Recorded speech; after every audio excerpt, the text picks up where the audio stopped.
And a very good evening to you. I'm Tyler Peterson, and welcome to tonight's broadcast of Vibes Baseball live on Vibes TV. Here we are back at UCHealth Park for Game 3 of 6 in this homestand against the Northern Colorado Owls. The Vibes won last night by the score of 9-8.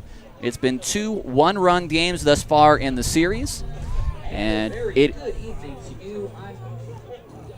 we're expecting another good one tonight as well.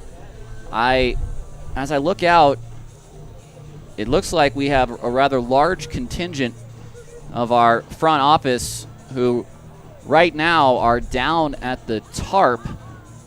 We did just sort of experience some very, very high winds.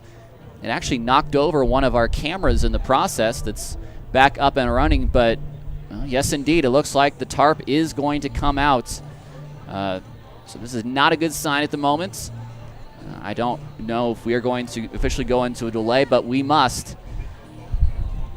We have dark clouds overhead, so this might be a shorter first segment than I had in mind, but we will get the most current updates we can. And I just have word, if you can catch what they're saying on the PA, we are indeed going into a weather delay. So we are not going to have this first pitch as scheduled as we thought. It's an interesting matchup pitching-wise. It's Armando Valle and CJ Grant DeBose, two guys who have not started for either of their teams. DeBose is a starter in his own right. He just has not started for the Owls. Valle has been used pretty much only as a reliever, but we are going to go into weather delay. There's no rain falling at the moment, but it is certainly threatening. So I'd have to imagine a delay of at least a half hour. But stick with us. The stream will be up. We will try our best to get you the most current info we possibly can. But it looks like we are indeed going to go into weather delay. So we are going to take a break. We will keep you updated. Stay tuned to the Vibes social media channels. It looks like we're going to at least have a delay of probably half an hour here. And let's hope this cell either misses us entirely because there's no rain at the field at the moment, or sort of has a short lifespan. We'll take a break here from UCHealth Park, and hopefully we can get you first pitch and lineups after not too long of a break.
Welcome back. A very good evening to you. I'm Tyler Peterson, and welcome, let's try this again, to tonight's broadcast of Vibes Baseball live on Vibes TV.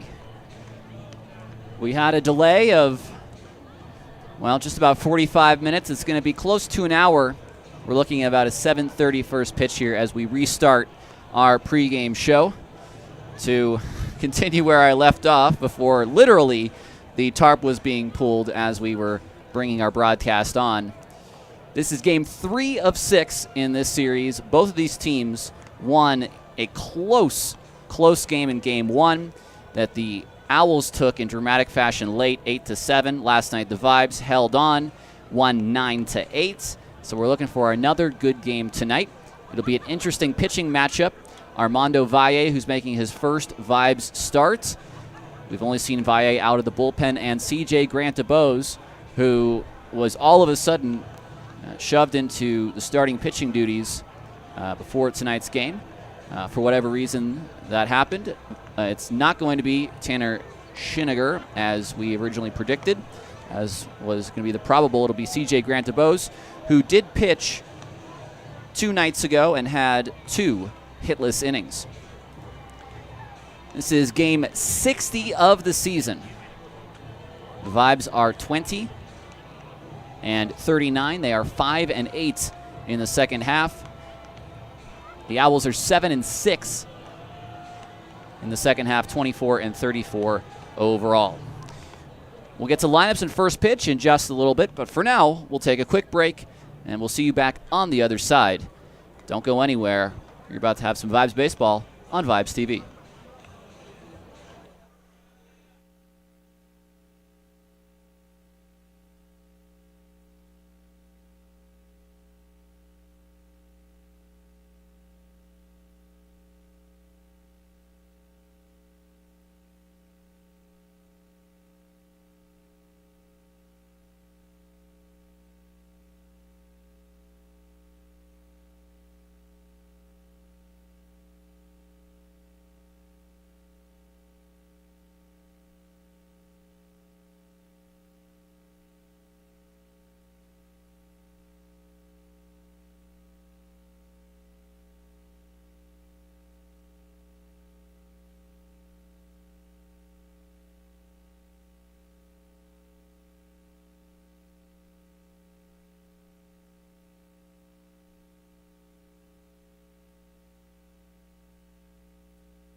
Welcome back to UCHealth Park. I apologize for the long delay. We had to wait for the umpires. We were sort of just, both teams were sort of standing at each respective dugouts, and they were ready to hand the lineup cards up, but we never had umpires till just now. Here's how the two lineups look. They're both a little bit different from the first two games. For the Owls, it'll be Alex Jackson leading off and left, Brandon Crosby at short batting second. Tim Bouchard, the second baseman, bats third. Kevin Higgins will bat fourth and be the DH. Abdel Guadalupe in right field, batting fifth. Cameron Feltz in center, batting sixth. Dakota Popham at third base, batting seventh. Matthew Turner at first, batting eighth. And Marshall Rich, the catcher, he will bat ninth with CJ Grant DeBose on the mound. As for your Rocky Mountain vibes, it'll be Gio Diaz in center field. Ethan Lopez will DH. He'll bat second. Ulysses Cantu will be the second baseman and bat third. Luis Navarro at first, cleaning up. Nick Michaels at third. He will bat fifth. Ulysses Nunez in right field. He'll bat sixth. Andrew Hansen will be at shortstop tonight. He'll bat seventh, with Cesar Lopez in left field, batting eighth, and Josh Glenn behind the dish. He will bat ninth. On the mound is Armando Valle, making his first Vibes start of the season.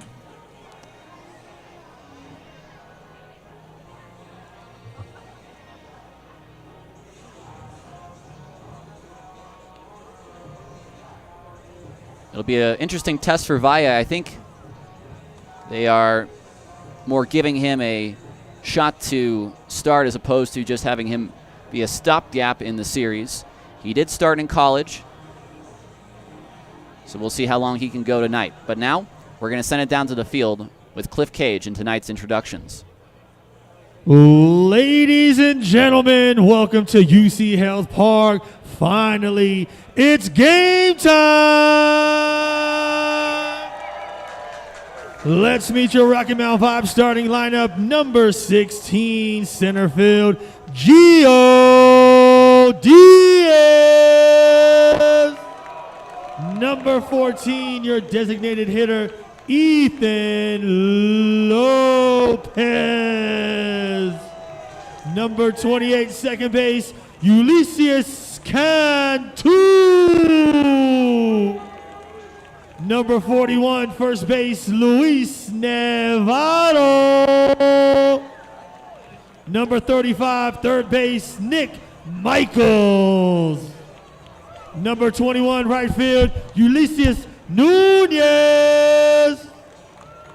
Number 18, shortstop, Andrew Hansen. Number 19, left field, Cesar Lopez. Number 44, catcher, Josh Glenn. Your starting pitcher, number 37, Armando Valle.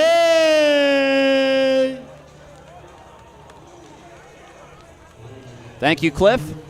It's good to finally see these guys take the field tonight. It's now time for the national anthem. Singing tonight's Star Spangled Banner will be Mariah Walker. All right, take it back. I don't think we'll have anyone sing it tonight.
So we're recording tonight of the national anthem, but we are ready to go.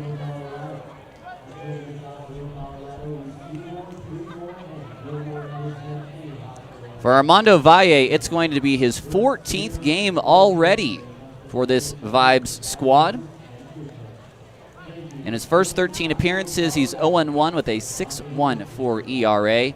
The strikeout numbers are very good. 23 Ks in just 14 2/3 innings. He's only walked 7 as well.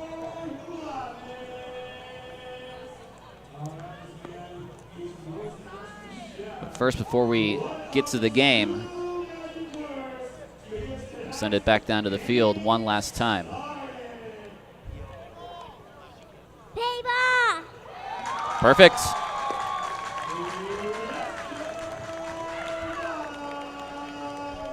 Your umpires for tonight: Gary Chichowski behind home plate, Rob Minter at first, and Anthony Prater at third base. The defense behind Valle is as follows. It's Cesar Lopez in left field, Gio Diaz in center, Ulysses Nunez in right. Around the diamond from third to first, it's Nick Michaels, Andrew Hansen, Ulysses Cantu, and Luis Navarro, with Josh Glenn behind the plate.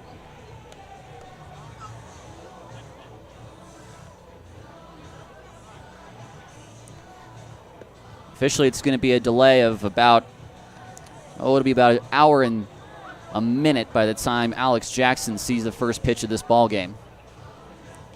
I don't know how stretched out Valle is,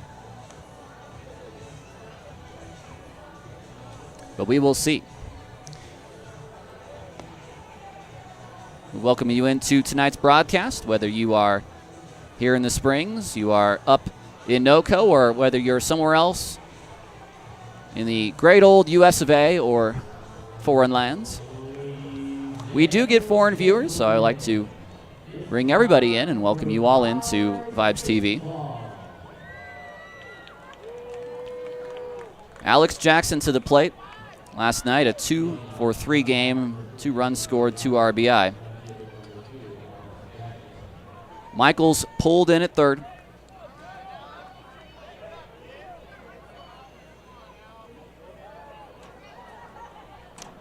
Rest of the infield is playing back. First pitch, a ball at 7:36. So it is a delay of an hour and then 6 minutes, actually.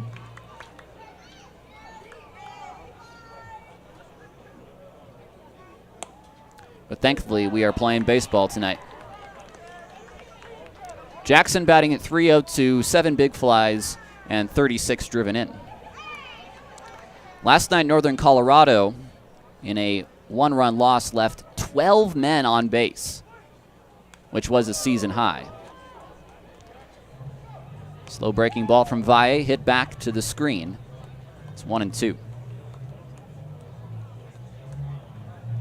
These two teams have played each other very tough.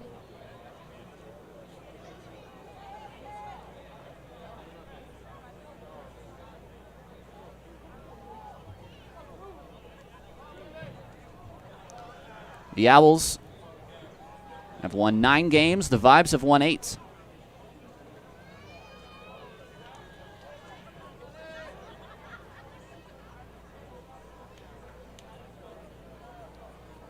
He's going to run out of time here if he doesn't hurry.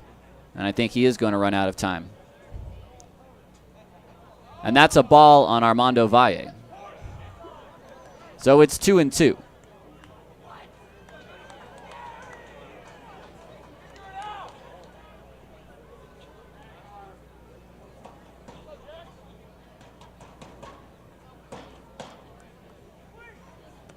Way outside, 3-2.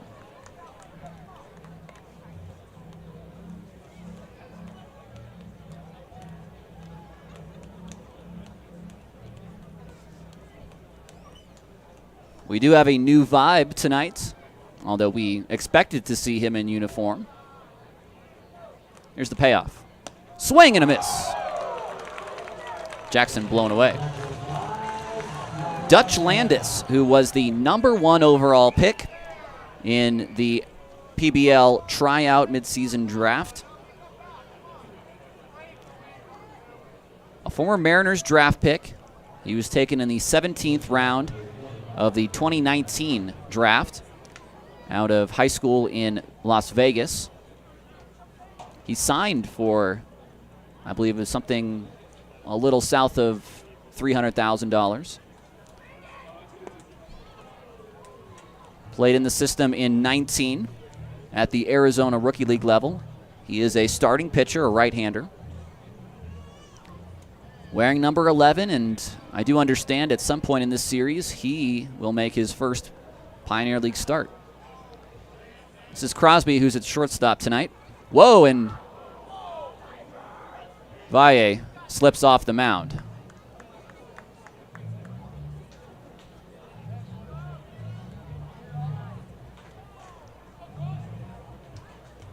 Well, with runners on, that would be a balk. It's going to be a ball on Valle due to a violation. There's a strike, 2-1. We've seen Crosby almost exclusively at second base.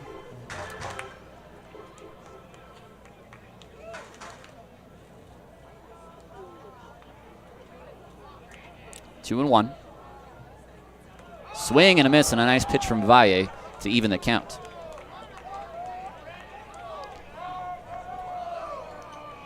We had a good crowd at about 6:30, and almost everyone is still stuck around, which we appreciate. It's a Thursday night. It's also ladies' night and college night. Ground ball toward Cantu. From the outfield grass in time.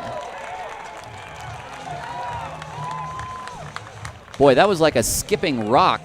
It must have bounced 8 times across the grass and the dirt. 2 quick outs for Valle here in the first.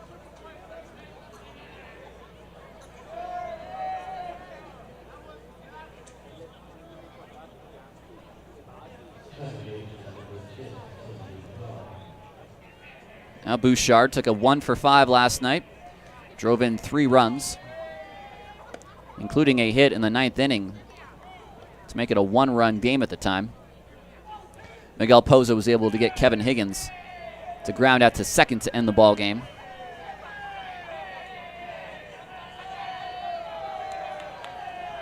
Fans are rowdy tonight, and the combination of ladies' night, college night, and Thursday, I think certainly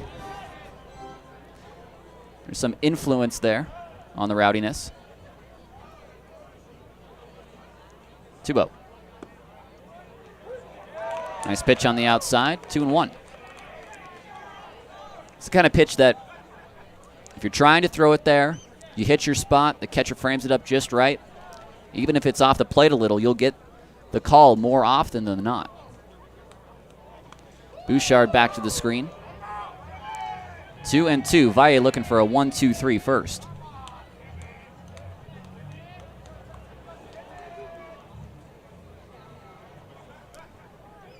One note about the signing of Dutch Landis. He is a 26th man. The Vibes did not have to make a corresponding roster move today.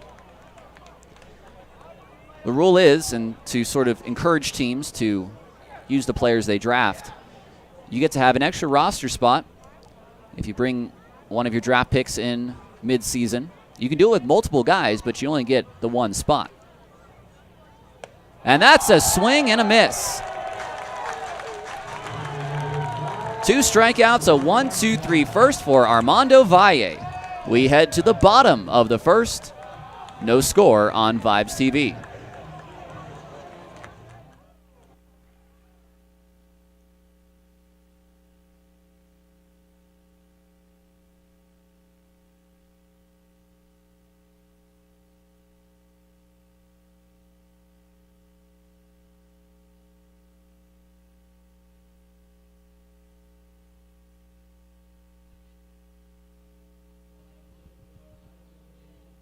Rocky Mountain 5 fans, we're getting you guys hooked up with this cool alternate vibes cap right here. 15% off right now. Go head up to our General S'more store right down the third base line and get one of these awesome hats right here and look like your favorite vibes players. 15% off right now over there in that Game Over store. So go grab that and get this awesome hat right here. 15% off. Come on, let's go, Vibes.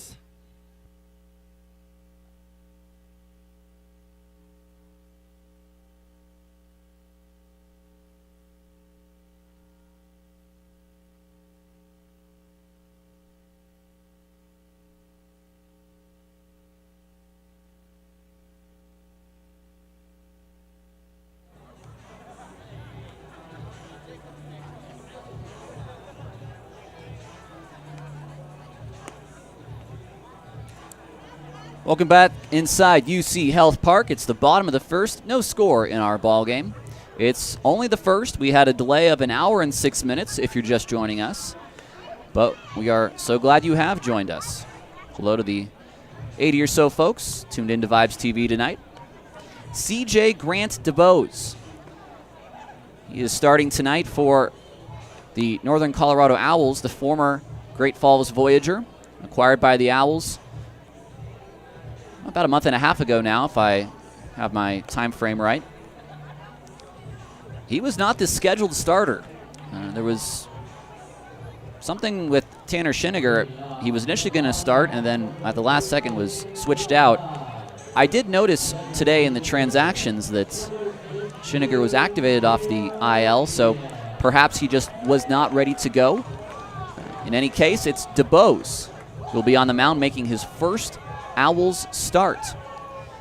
It'll be Gio Diaz to start, followed by Ethan Lopez and Ulysses Cantu.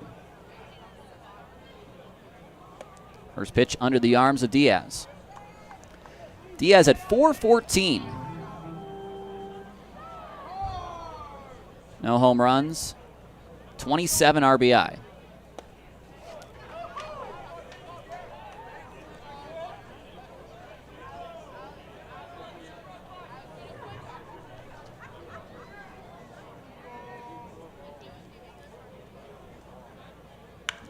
Ground ball past the dive of Crosby. That's hit 101 on the season for Gio Diaz through 50, now 58 games today. Get this. He is already 2 hits away from the Vibes franchise record for most hits in a season. That was set last year by Jacob Barfield, who had 103. The difference is Barfield had 103 hits in 89 games, and Diaz has done it almost the exact same number in 58. So he is on pace to destroy that record.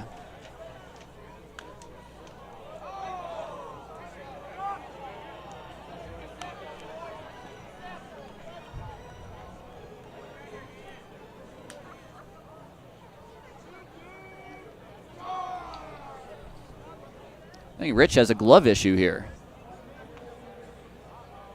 Looks like he's going to need to trade it out with Robbie Kellerman.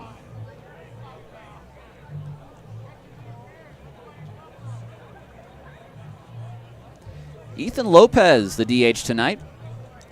He also is close to history. He has tied the single season record for most triples in a season. Why am I suddenly dumping all this info on you? Well, we finally got our stats fixed today, which makes me very happy. That's down low, 1 and 2. He's got 4 triples.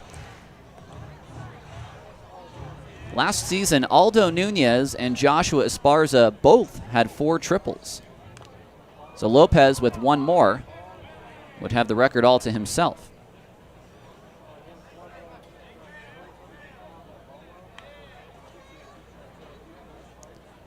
Still 1 and 2 to Lopez. Good night last night. 3 hits, brought in 2 men. Stays alive again.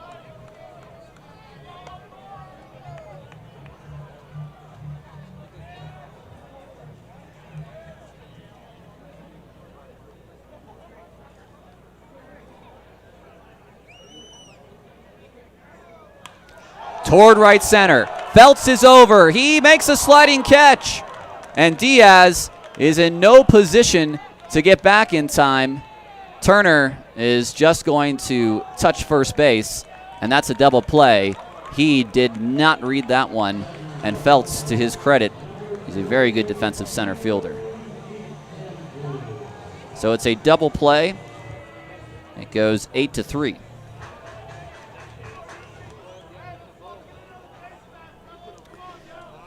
Gio Diaz didn't initially react either. He probably could have got back to the bag had he, first off, if he had stopped, but probably could have got back to the bag if he initially sprinted back. Bo's having a little trouble of his own on the mound with that first pitch. Cansey was swinging a miss, 1-1. So we saw Valle stumble earlier, and DeBose sort of slip a little.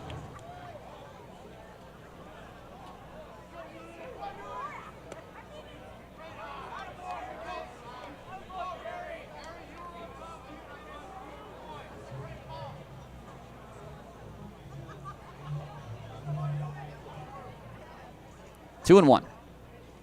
Lay inside, 3-1.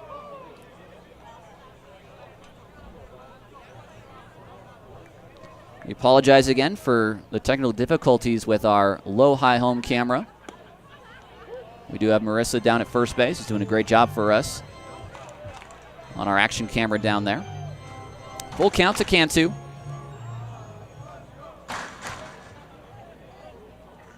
Ground ball toward Crosby. Oh, it eats him up. And that's going to be an error. A little bit of a sort of a blind stab. He did get to the spot, but the outstretched hand could not secure that baseball.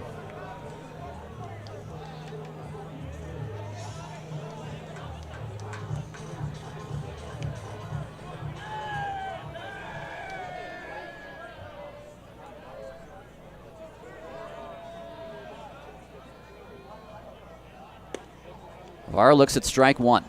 Luis at 277, or excuse me, 317, 2 home runs, 17 RBI.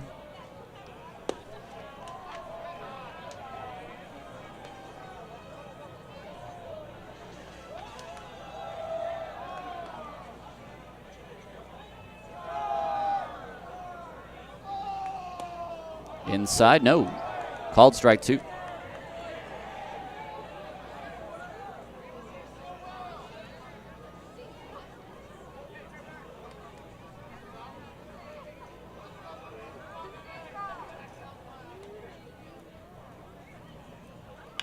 Ground ball. And it's past the dive of the third baseman, Popham. It's a single.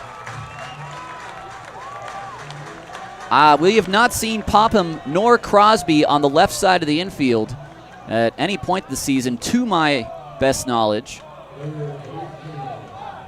Again, I'm only talking about the games that I've seen with my own eyes here in Colorado Springs. Popham, I'm not sure if regular third baseman Tim Bouchard would be able to make that play, but he did give a pretty good effort. Navarro, a nice hit with 2 strikes. 2 men on, 2 men out for Michaels. That's a called strike one. Grant DeBose now at 20 pitches. The error by Crosby extending the inning now by 2 extra batters. And the Vibes take advantage. Way outside. Oh, it's off the glove. That's a passed ball. And Rich was trying to already throw over to first to try to get Navarro before he secured that baseball.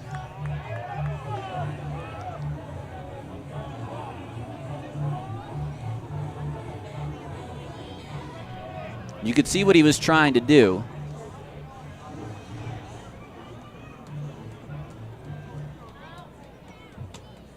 Now second and third, 2 away. 1-1 to Michaels. That's high. With the Vibes, he's batting 354, 2 home runs, and 17 RBI.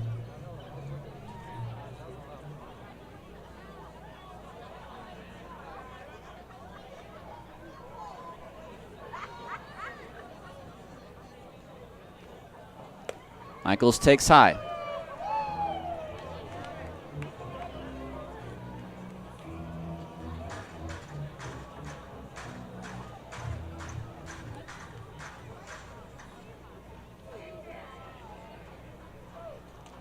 Three and one. Michaels fouls it back. He had a monster home run to left field yesterday. He drove in 3, including what ended up being the run which the Vibes needed to win the game, that 9th run. Was our player of the game last night.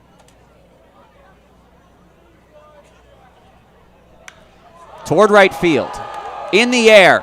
Back is the right fielder, Guadalupe! It's off the wall!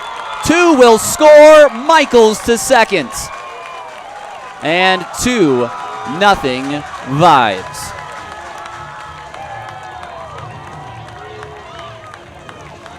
There'll be unearned runs for CJ Grant DeBose. Give Michaels 2 more ribbies. I think that ball actually hit the warning track before it hit the wall.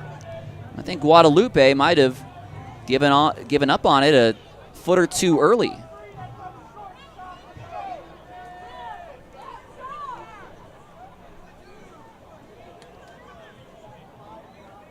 Now Ulysses Nunez takes one high.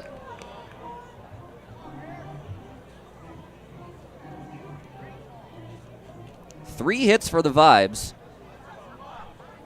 here in the first inning.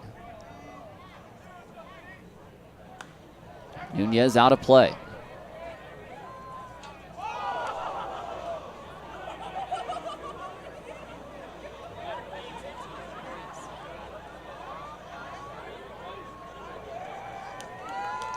Michaels came through with 2 outs. Can Nunez do the same? Not even a half swing that time. DeBose wanted to ask, but Gary Chachowski and Marshall Rich seemed to want an appeal there.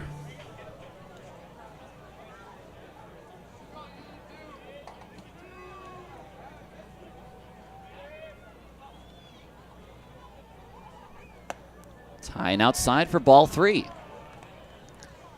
Well, this has now become an aggravated inning after that 2-out error. DeBose about to throw his 30th pitch.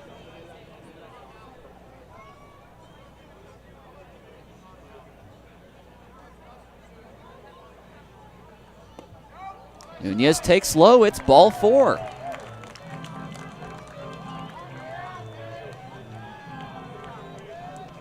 That'll bring up Andrew Hansen.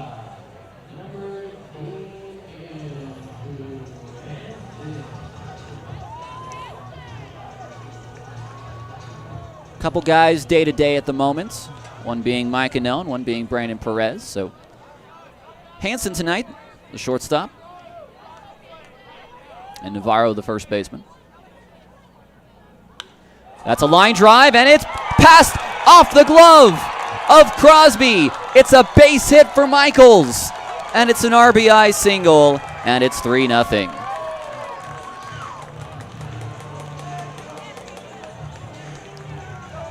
Not waiting around.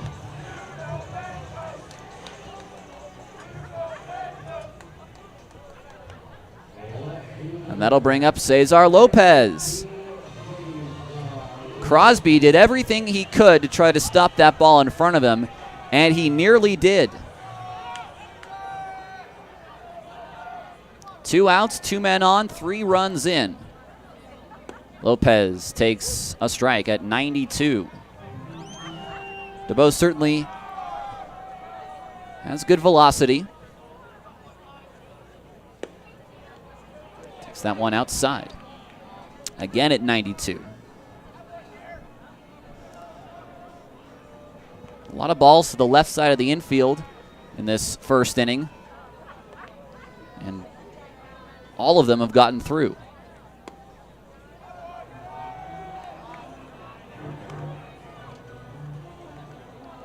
This is becoming arduous now here in the first for Grant DeBose. 35 pitches he's about to throw.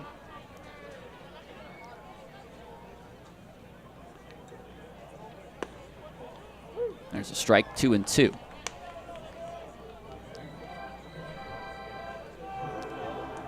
Obviously staying away from Cesar Lopez, although he has the ability to use the whole field.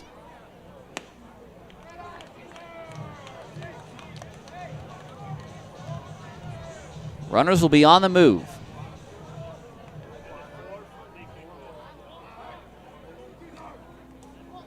Here's the full count pitch. Down the left field line, fair or foul, foul. Into the grassy berm.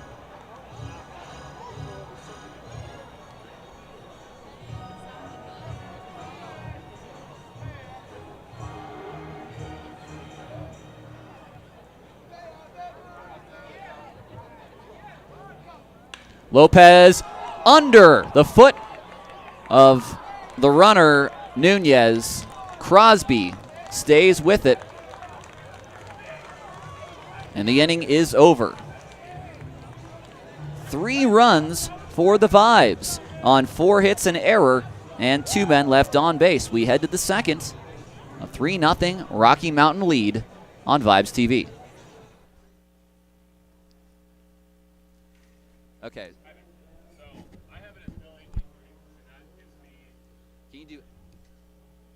Kick off one of our new games, the Flying Squirrel Race. So how it works, we have our 2 contestants down the third base line.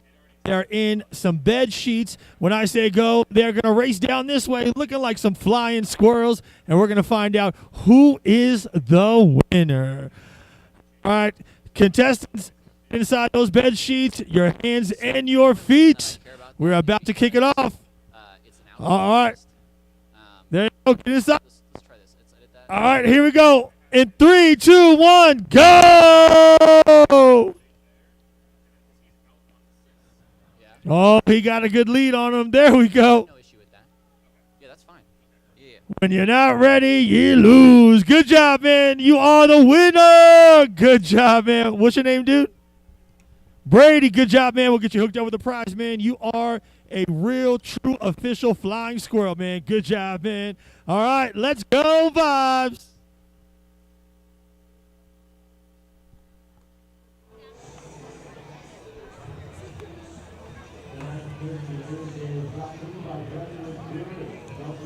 A quiet top of the first, a loud bottom of the first. 3-0 Vibes. 3 runs that came after a 2-out error. A 2-run double by Nick Michaels and an RBI single by Andrew Hansen.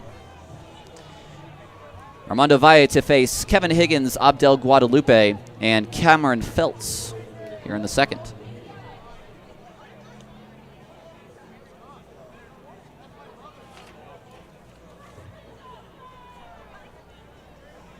Higgins batting .396 with 3 home runs and 43 RBI. The batting average and the RBI, those are both team highs.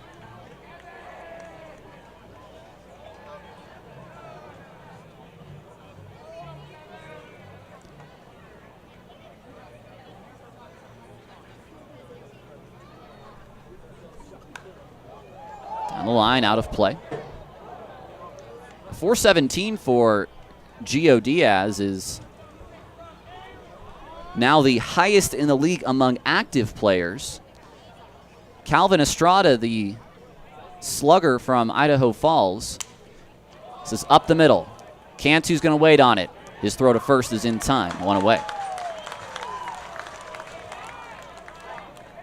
Very broken bat by Higgins. And it's a quick ground out. Calvin Estrada, I understand, is out for the season with a off-day injury, from what I was told. So his .428 batting average will not be a qualified batting average for much longer, because you got to keep up the at-bats with the games. Ground ball. Navarro to the bag, 2 away.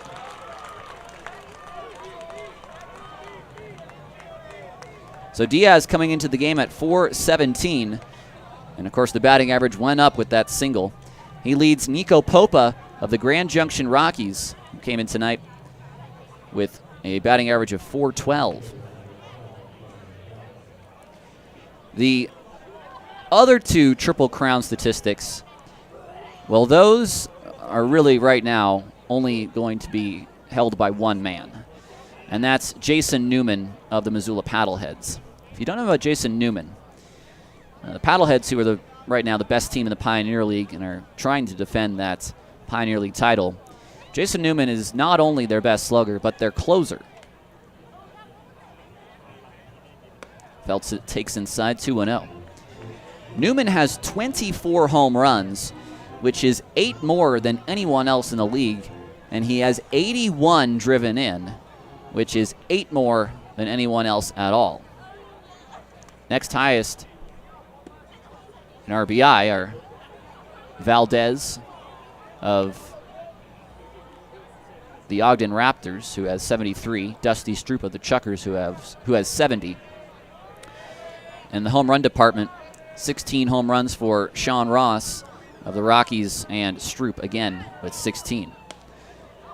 Feltz looks at the automatic strike 1. Feltz for a while was leading the Pioneer League in stolen bases. No longer, though. That's high for ball 4. And the Owls have their first base runner. Feltz has 27 steals. The league leader is McConnell from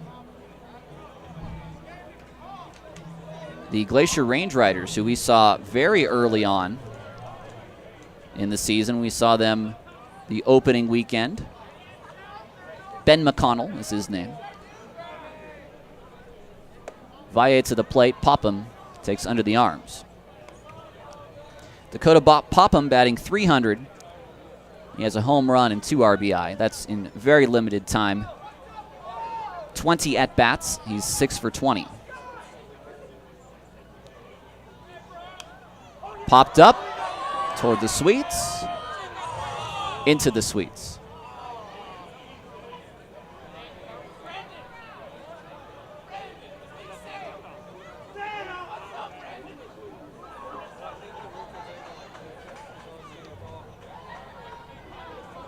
Decent lead for Feltz at first. He's got a pretty good lean going. There he goes. And Navarro has, or Glenn rather, behind the plate has no play. 28th steal for Cameron Feltz.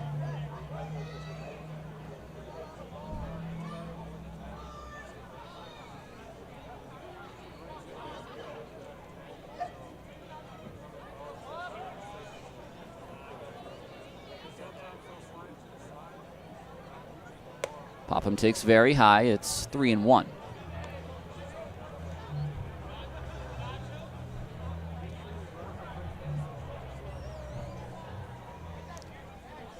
.30 pitches for Valle, which is right about average through 2.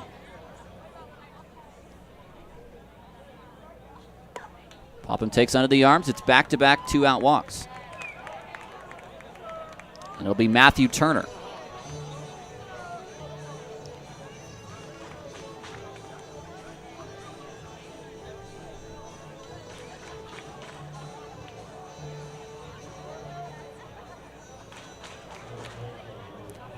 This is the 9th time this season that the Owls have faced a lefty on the mound. The Vibes usually do pretty well against lefties because of how heavy a right-handed hitting team they are. The same is true for the Owls. There goes Feltz to third, to second. On the back end of the double steal, he's out! We saw that last night as well. A delayed follow on the double steal, and out at second is Dakota Popham. It was easy pickings for Glenn as Popham, when he saw Feltz, didn't immediately take off, and then he did after that. He is out 2-4. The Owls do not score. We head to the bottom of the second inning. 3-0 Vibes on Vibes TV.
Welcome back to Vibes Baseball here on Vibes TV. A 3-0 lead for Rocky Mountain over Northern Colorado. 9-1-2 for the Vibes. It'll be Glenn, Diaz, and Lopez.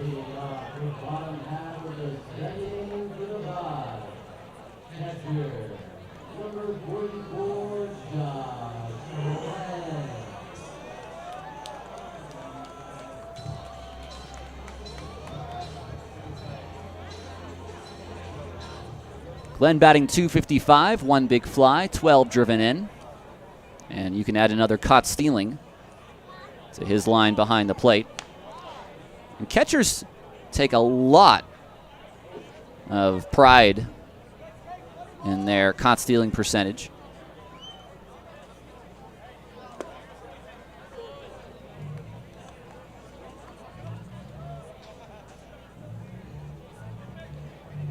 For Glenn, it's the 5th.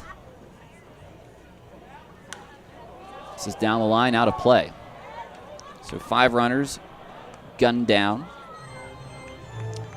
Luis Navarro,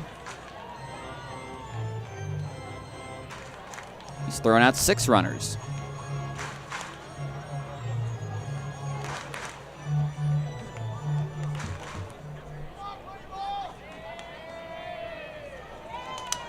Glenn breaks his bat. It's popped up. Is it DeBose? It's CJ Grant DeBose.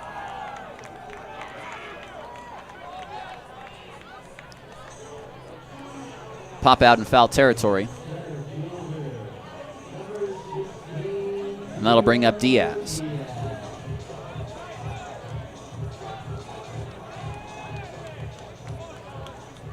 Diaz at 101 hits.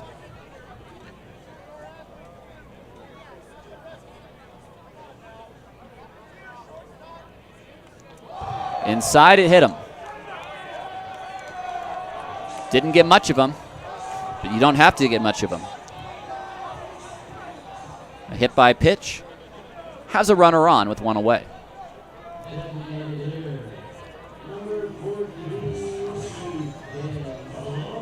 That'll bring up Lopez with a man on, a man out. See if I can see exactly where that got Gio. He caught him on the jersey, which is the best place to take a hit by pitch.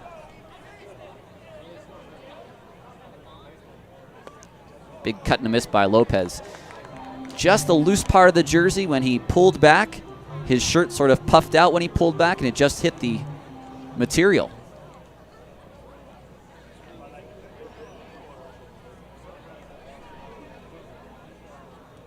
Lopez looks at strike 2. It's a nice pitch by Grant DeBose.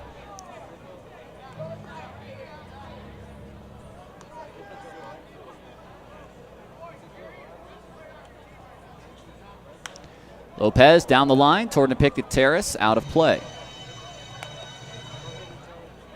Line to center field in what was a double play when Diaz was caught off of first.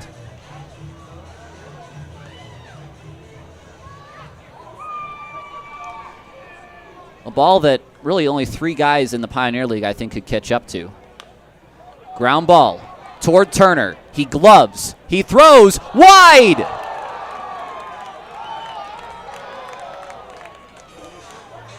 And Diaz, or Lopez rather, is going to get second. It was thrown out of play.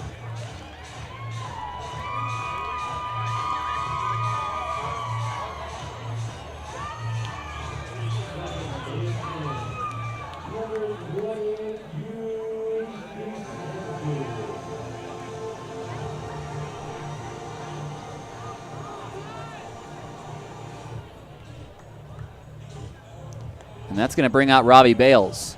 And we might have a pitching change.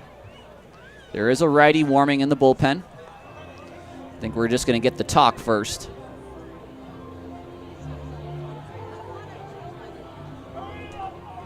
It'll be second and third with 1 out.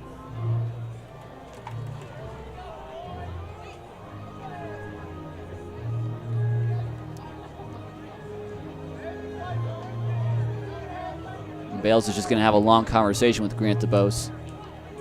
We've seen this from Robbie Bales. Comes out, maybe wants to look into the pitcher's eyes, wants to hear, how you feeling? We get through this. Wants to have confidence in him.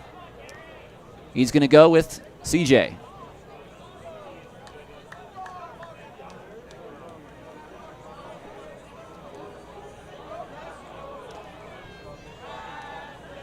Robbie Bales taking over mid-season. Head baseball coach at Colorado School of Mines. I don't know much about the Colorado School of Mines, but sounds like a great place to take a class like paleontology. Cantu takes a strike.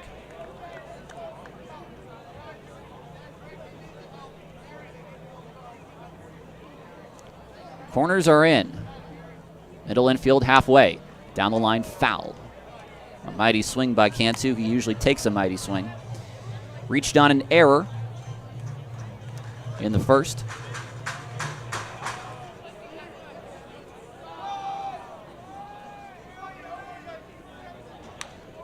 Towards center, Feltz makes the catch. His throw home is going to be cut off, and there's not going to be a throw to pop him at third. I made a mistake on that last play. Turner is the one at first. Popham is the one who threw it away past Turner. A sacrifice fly for Cantu. And it's 4-0. That run as it stands, or actually, yes, that run will be unearned. Lopez to third. It's in the dirt.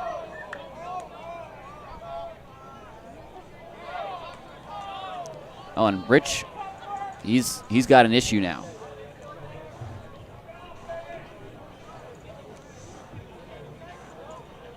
I did not quite see where that caught him. Last night, Robbie Kellerman really caught one in an unlucky spot.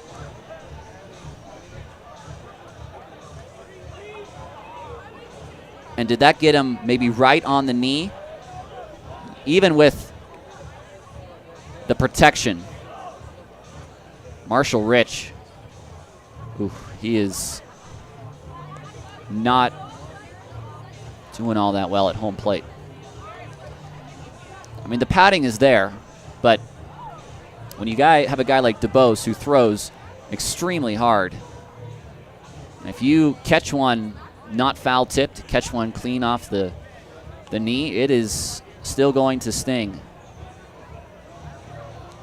Last night, we discussed how tough these guys are behind the plate. And Rich is really taking a lot, Marshall Rich is really taking a lot of time here.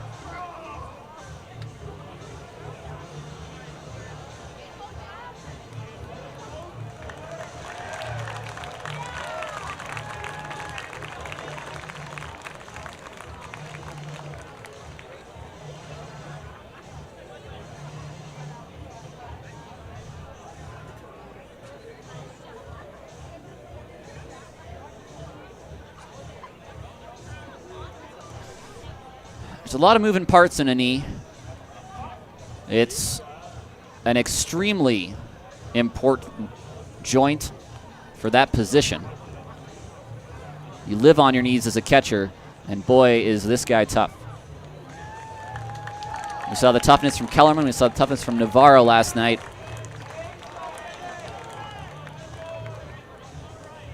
And again, you could not have a more sympathetic batter right now than Luis Navarro.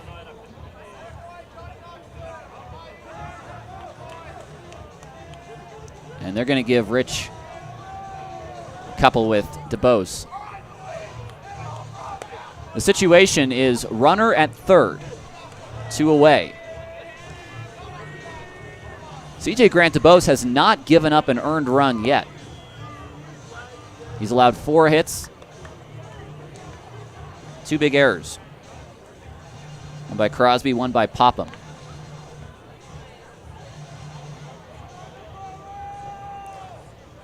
It's 1-0 to Luis Navarro.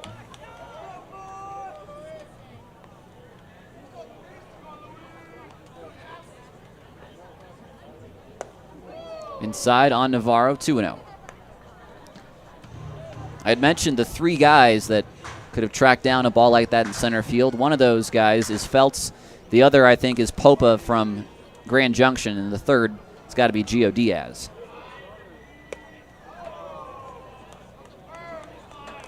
Michael's on deck, who had the 2-run double in the first.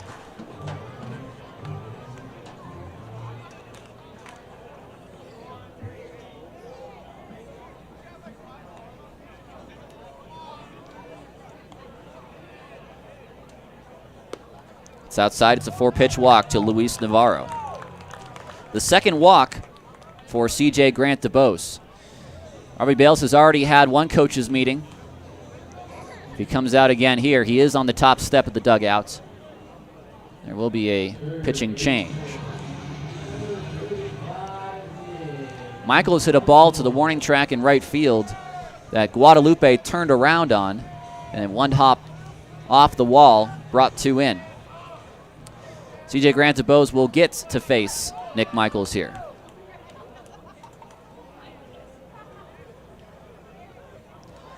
But he's got 2 seconds to make this pitch. He gets it off in time. It's swung on, tapped into the glove for strike 1.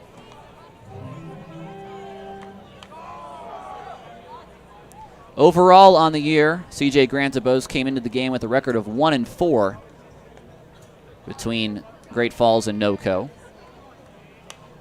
Michaels out of play.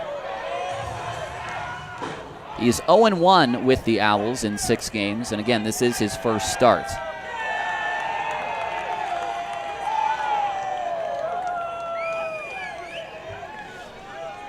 So whereas the Vibes and Owls were the first team to finish yesterday, they might be the last today. Way outside, it's ball 1. DeBose started for Great Falls earlier this year. I don't know how stretched out he is at this point in the season. It's been a while since his last start.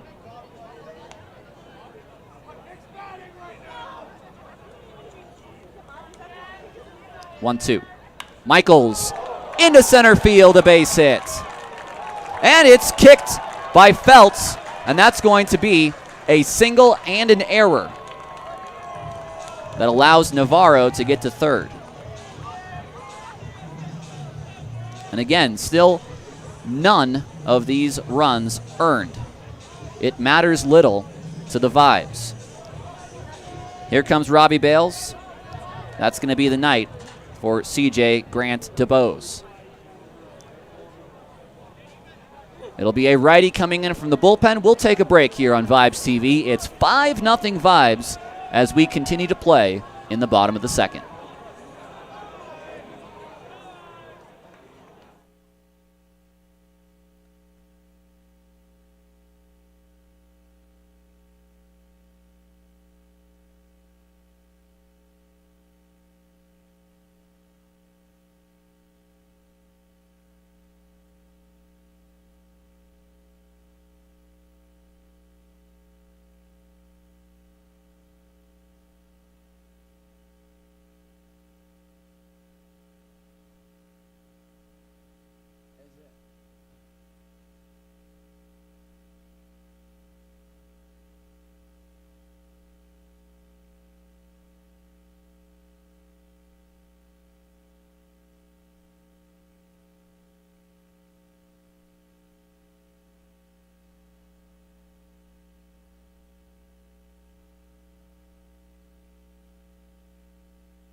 Austin Schneider, the first man out of the bullpen for Robbie Bales tonight. He takes over for CJ Grant DeBose. Schneider, his 20th game. He's made 3 starts. He has a record of 2-4, an ERA of 8.34. He does have a save. He's pitched 41 innings, struck out 34, walked 30. He'll face Ulysses Nunez, men at first and third, 2 outs. CJ Grant DeBose goes 1 2/3 innings. Allows 5 hits, 5 runs, but none of them earned. He walked 2, he struck out none, and he hit a batter.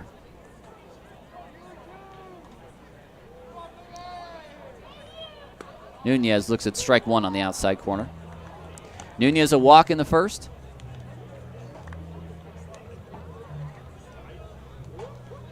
The Owlz are going to ask Schneider to get them multiple innings tonight. Armando Valle, this is the second time he has had to wait for a long inning. Up the middle, over the bag, stopped by Crosby, and in time. By far the best play by Brandon Crosby today. And the inning is over, but 2 more runs for the Vibes on just 1 hit, 2 errors, and 2 men left on base. We head to the third, 5-0 Rocky Mountain on Vibes TV. It's time for the marshmallow toss. Hanging down here with our contestants. What's your name, man? I'm Parker. Jared. All right, Parker, Jared. So when I say go, you guys got 20 seconds to see how many marshmallows you can toss inside this bucket. At the end, we'll find out who is a real scorer out here, all right? Here we go on the count of 3. 1, 2, 3, go! Uh-oh, keep it going. Uh-oh, Toasty. Uh-oh, 5, 4, 3, 2, 1. That's it. Let's find out who is the winner. Oh, man, you did all right, though. But, my man, going home with the victory. Good job, man. We're getting you hooked up with a prize, man.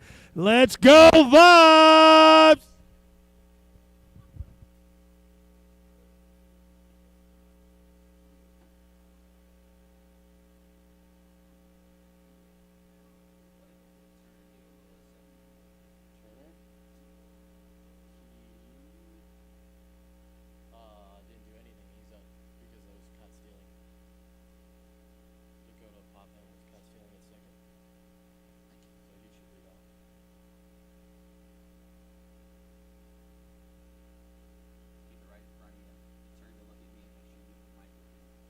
Oh, gotcha. Yeah.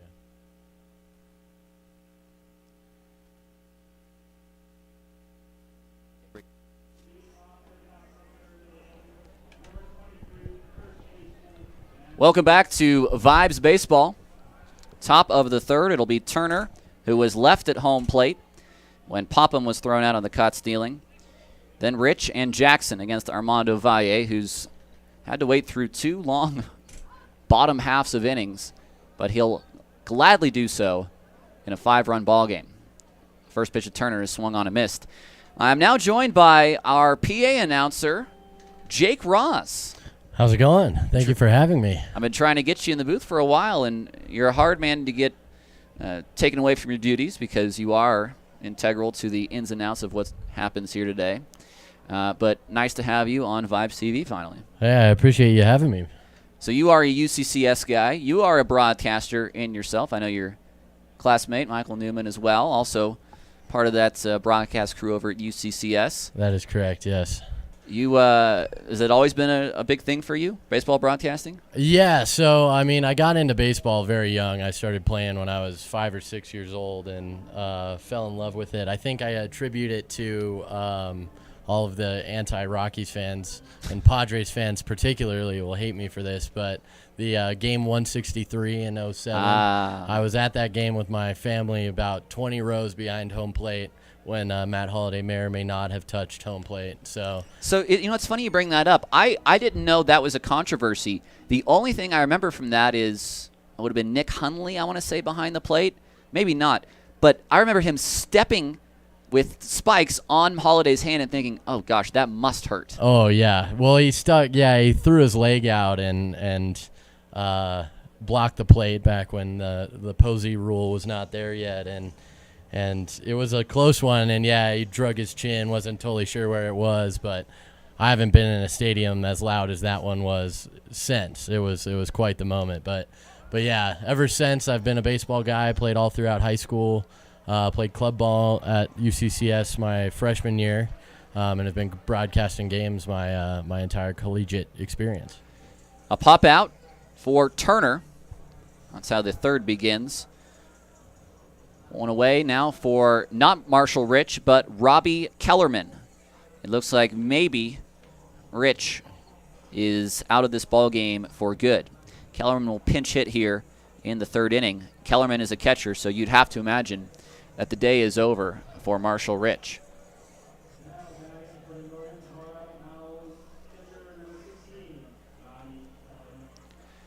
And we certainly hope that Marshall Rich is okay, but he must have been in a tremendous amount of pain to take that ball off the knee. Yeah, he was down there for several minutes that last half inning, so never want to see guys go down, especially behind the plate like that. They've got a tough job back there. First pitch to Kellerman. He takes a strike. I'm sure it's pretty special for you. Now, you're originally from Denver, Colorado. Denver, Colorado. Yep. Hounds Ranch, particularly. Went to school somewhat close here at UCCS.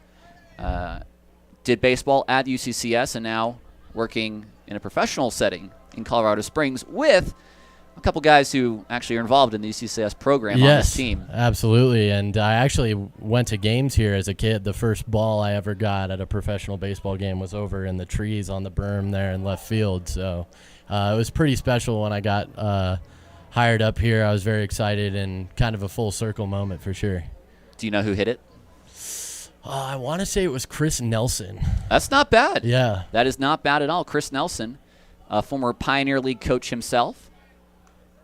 So, yeah, he was third base prospect with the Rockies at the time, back when they were still affiliated at the AAA level with the Rockies. And we came down here. My mom used to be a high school teacher, and it was like the school district's like teacher appreciation day down here. So we came down and caught a game, and I went diving in there with about 300 other kids that were sitting on the berm that day, and I was able to come out on top with it. So a crowd that was sort of like the Barry Bonds 756, but for a AAA foul ball? Yeah, Okay. exactly. All right. So it was a good time, and my parents knew the moment I went diving in there that I was going to come out with it, but I wasn't so sure when I was scratching and clawing for it underneath. 2-2, just fouled off. Bases are empty. 2-2 count to Kellerman. Tyler Peterson here with our PA announcer, Jake Ross. We've got Dean McKissick, who's filling in, and Dean does a great job, too. And we definitely want to shout him out as he's taken over for this third inning so that you can be here with me. That's right. I had to track him down before the game to make sure that he was available. That's up the middle for a base hit. That's the first hit for the Owls. It comes at 8:34, which is almost an hour into the ball game, and past 2 hours when we were supposed to have started this ball game. Lineup card turns over for Alex Jackson. I'm trying to think of all the UCCS guys who are in the Pioneer League. Joe Harris, of course, just added to this Vibe squad. We have not seen him pitch in a game yet. Yeah, the other two I can think of off the top of my head are up in Idaho, and Daniel Silva and Mr. Slocum up there. Yep. I believe he's also a Joe, if I'm Joe Slocum, not mistaken. Daniel Silva, and Nate Jenkins. Yes, all Jenkins UCCS is up there, yep. Mountain Jenkins Lions. and Silva just graduated this past, or well, I guess 2 years ago now, but yes. Now, that was a year in 2021 when they won the RMAC. Is that correct? That is correct. It was their first RMAC championship, and they actually followed it up this year a lot better than it was looking like they were going to. They had a tough start to the season, and we kind of attribute it mostly to the loss of those older guys. There was a lack of leadership there that was really felt,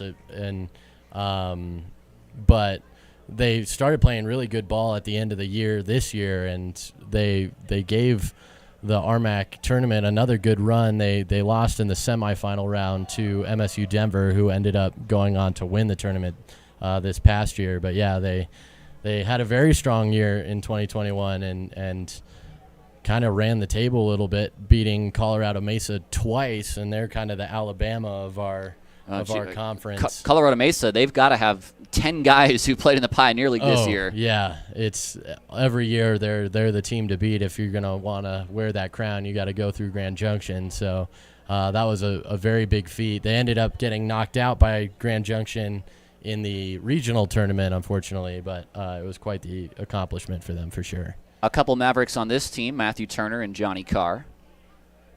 This team being the Owlz. Inside 2-2. And then, of course, Caleb Farmer, who was signed by the Nationals out of the Grand Junction Rockies. And then they had two more guys. I think Hayden McGeary was one of them. That is correct, yep. Who was drafted. And a catcher by the name of I can picture Spencer. He was the year before I started. Swing and a miss. There you go. But, yeah, no, there's RMAC guys all over the Pioneer League, and it's always cool, especially before I started working with the Vibes too, to just kind of come up the road here and be able to see those guys continue to play. I work in the sports information department at UCCS as well, and we always kind of talk about that privilege we have of being able to come up and see them play right here in the Springs at that next level. This is Crosby with 2 outs, a runner at second.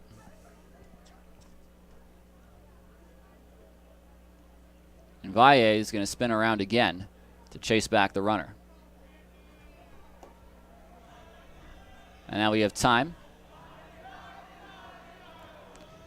Brandon Crosby, did he pull some glasses out? Is that what he did? I think he had something in his eye. I'm not sure. Maybe wiping off. I think he is wearing some specs. Maybe he's wiping them off.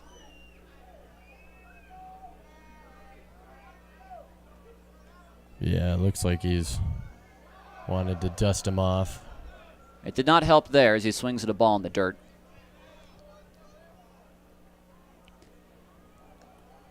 Valle at 51 pitches now, which is a little bit higher than average through 3, if you can get through it. Hey, he's been very effective to this point. I mean, Yes, as you said earlier, I mean, he got through the first inning cleanly, 2 strikeouts, a ground out, a couple of walks in the second inning, but was able to get out of it, and only the 1 hit in the game thus far. Not much more you can ask from a guy. That time Crosby lays off, and it's 1-1.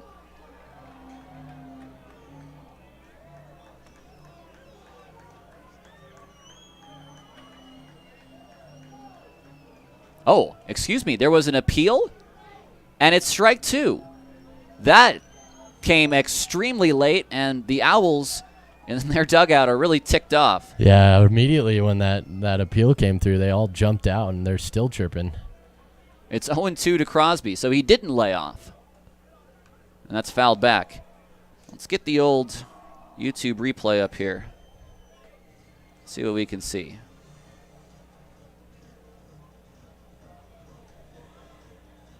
Oh, I don't know about that. Ooh, yeah. I think the Owls have quite an argument there. It's 0-2 nonetheless. It doesn't matter. High for ball 1.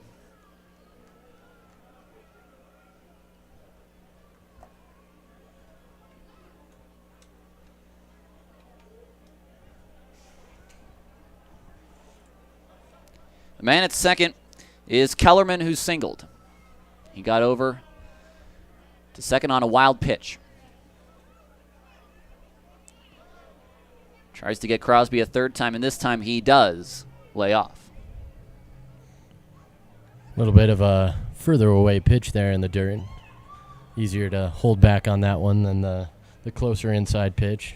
I still think that he has an argument on whether or not he held up on that one, but a little bit of an easier location to justify. 2-2.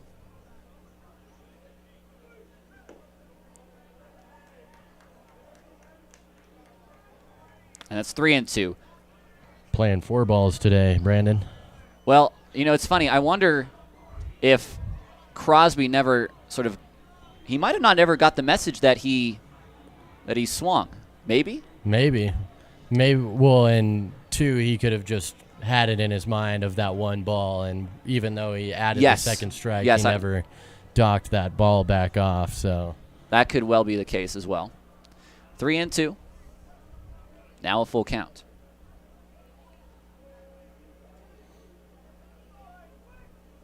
Swing and a miss.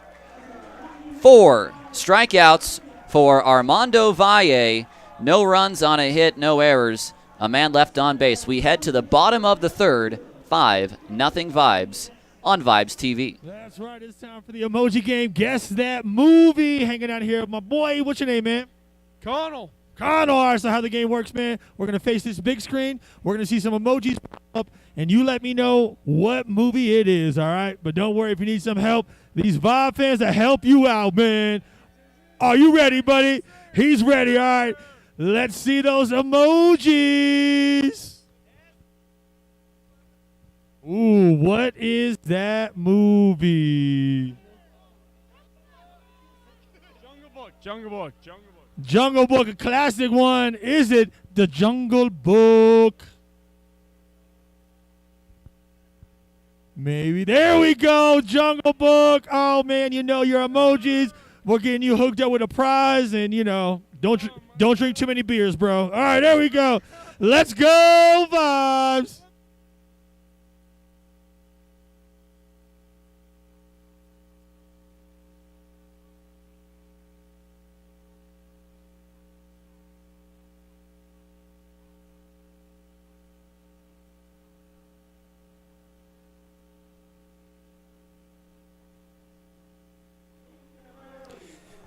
Welcome back inside Vibes TV. The new catcher is indeed Robbie Kellerman. So Marshall Rich has left this game, and we certainly hope for the best. Prognosis, I'm hoping it's just a stinger. One of those you sort of have to just give a little rest. As I did with Michael Newman when he was in the booth, it's time for Ambush Broadcasting. Now in the bottom of the third, it's Jake Ross. We're passing the headset over. What could possibly go wrong here? Well, it'll be Andrew Hansen that's going to lead things off, the shortstop for the Rocky Mountain Vibes. First pitch on its way here, and that one's going to be lifted up into right field, moving back in between, and the catch will be made. Hansen throws his hands up onto his helmet. He thought he got away with one there, but Cameron Felt's able to make his way into the gap and make the catch for out number 1.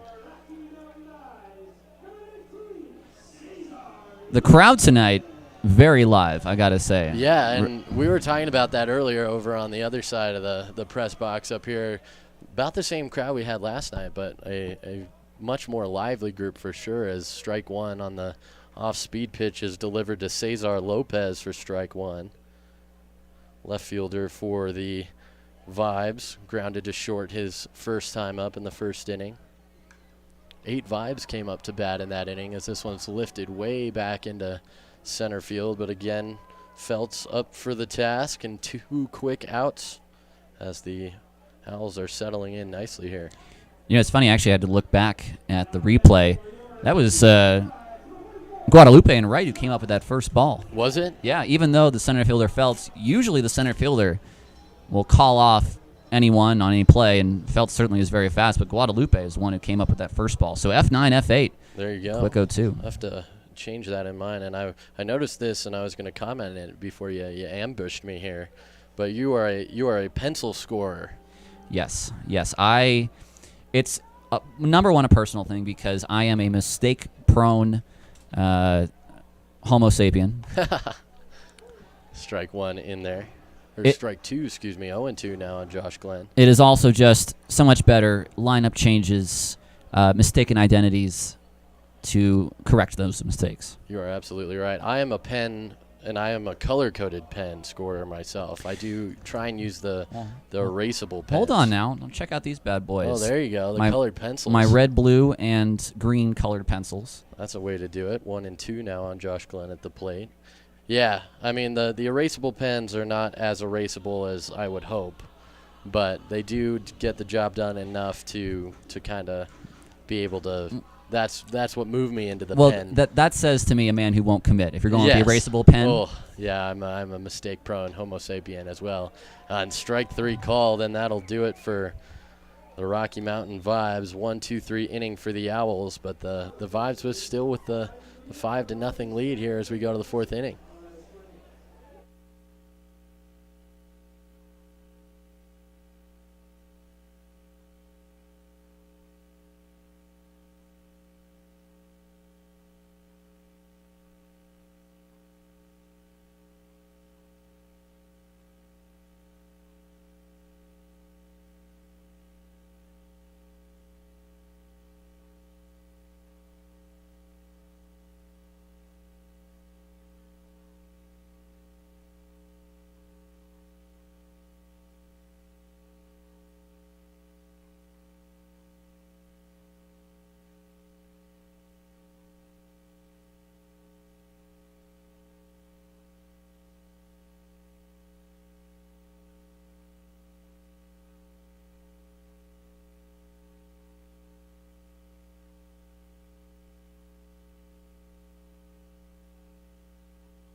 Welcome back to Vibes Baseball. 5-0 Rocky Mountain here in the top of the 4th. I'd like to thank Jake Ross for stopping by. He gets a quick inning. It's just luck of the draw for you, man, sometimes. A return to his PA duties. It's back to just me and you at home. Me and 83 of you plus. Maybe there's 10 of you right now crowded around one YouTube screen. We can't always account for all of our viewers. We can account for individual accounts, but how many Vibes watch parties are out there tonight? Here's Bouchard. He'll be followed by Higgins and Guadalupe, 3-4-5 to face Valle.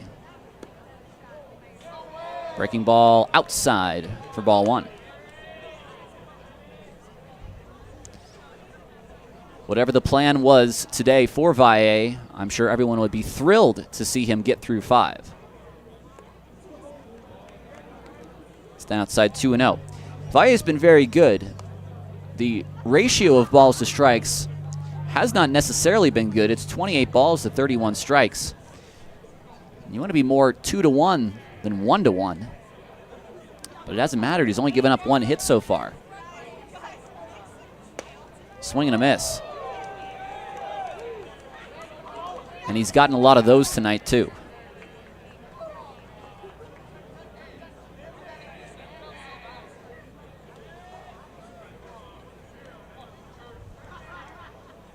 From the stretch. Off the plate. Purely from the stretch for Valle. Mechanically, you've been in that for 13 games here in Colorado Springs. Why change it now all of a sudden because you're a starter?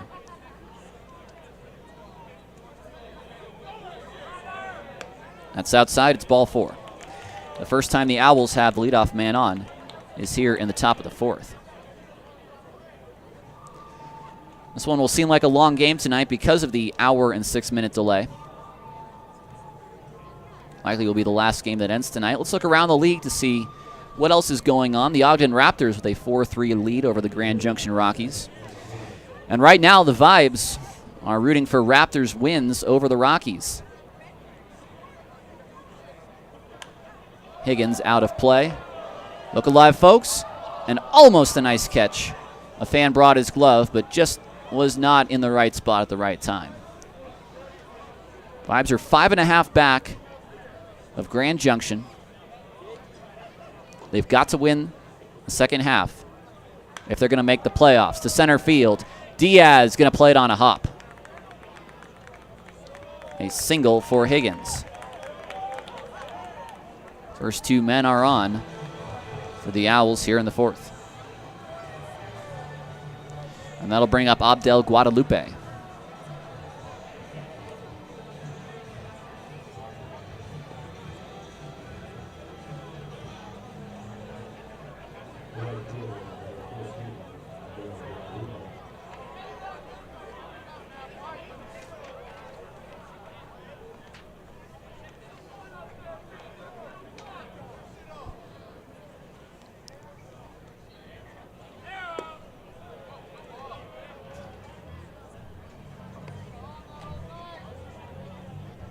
Guadalupe, a ground out to second base. Or rather, excuse me, ground out to the first baseman. 3 unassisted for Navarro. That was in the second. Toward right field, this is falling. It's going to fall fair. They're going to hold up Bouchard. And the bases will be loaded with no one out. Just the right spot for Guadalupe. He picks up his 4th hit as a member of the Owls. And it'll be Feltz.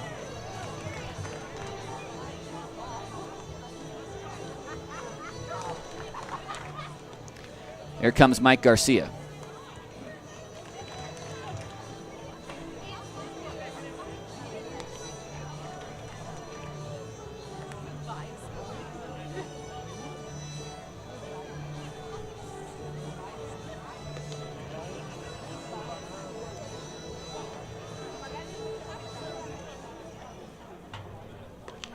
A right-hander warming in the bullpen now for the Vibes.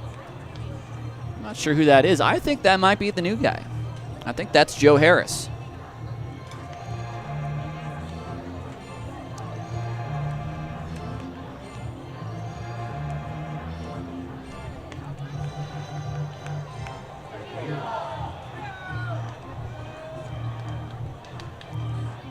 This will be a long talk with Mike Garcia and Armando Valle. Gary Chachowski now going to do what is required of him. Come out to the mound. That'll count as a coach's visit. Valle will face Feltz. Walk, single, single. In Billings, the Range Riders and Mustangs are playing in an 8-5 ball game. Billings leading. First pitch to Feltz. Deep. To left. And gone. A grand slam for Cameron Feltz on the first pitch he sees, and it's a 5-4 ball game.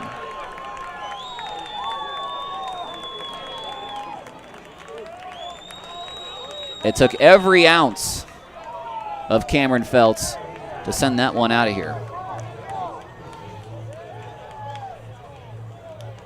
It's his 3rd of the year.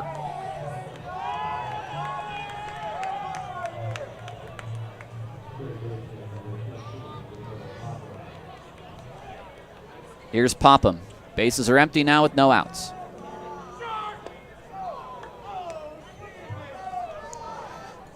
So it's the kind of swing Northern Colorado needed to get back in this ball game after what was a bad start. It's now just a 1-run lead. Quick 0-2 to Popham. Well, these two teams have played 1-run ball games each of the last 2 nights. Why should tonight be any different, I guess you could say.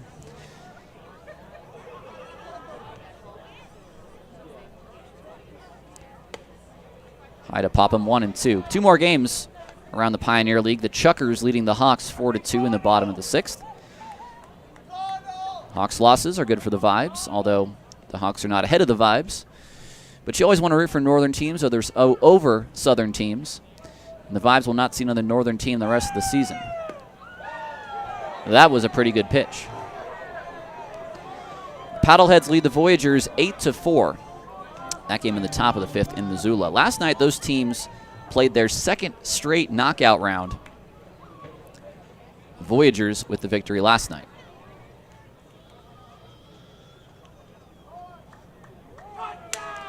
Broken bat, Hansen.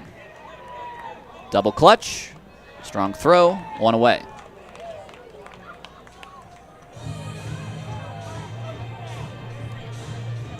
So Popham is retired. That'll bring up Turner, the first baseman.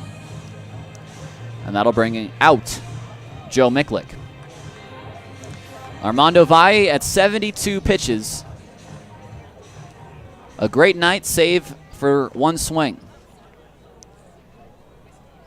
He'll go 3 1/3. Hand it over to who I believe is Joe Harris, who's about to make his Vibes debut. We'll take a break here on Vibes TV.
It's not Joe Harris. It's Jorge Leo making his first relief appearance of the season.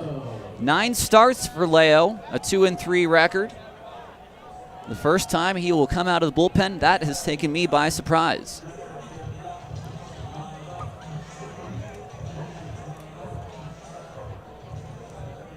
So it's Leo against Turner.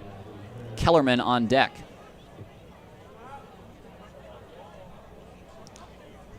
The Owls do have a third catcher with Rich out of this ball game.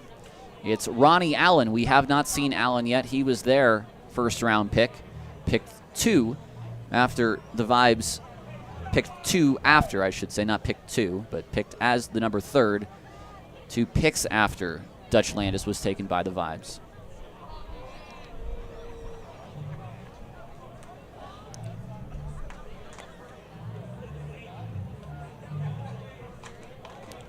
One and one to Turner.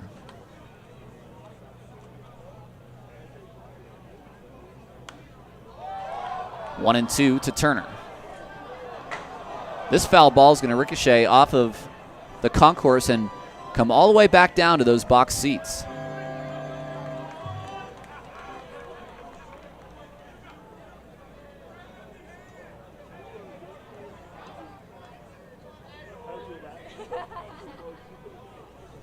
Oh, the palm ball, and that's roped down the left field line, out of play. You hardly see a guy throw that. It's sort of like if you hear someone's got a screwball. It's just not a pitch you really see anymore. It's 1 and 2. I know there's at least one knuckleballer in the Pioneer League.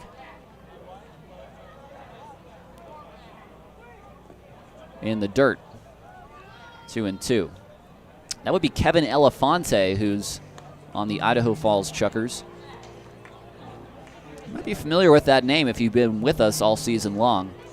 The Chuckers were in town back in June, and Elefante, a catcher at the time. So quite the conversion to knuckleballer. A touch low, a full count.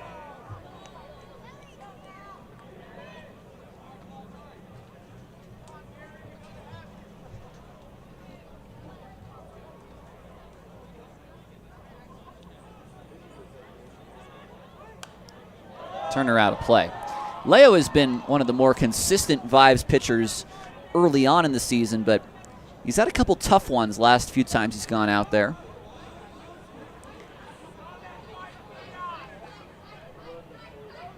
Look into it what you may. His first relief appearance. Swing and a miss. Strikeout, 2 unassisted. And that's the second strikeout, or the second out of the inning. First for Leo, 5th overall for Vibes pitching. Armando Valle went 3 1/3, allowed 4 hits, 4 runs, all on the Phelps Grand Slam. They were all earned. He walked 3 and struck out 4.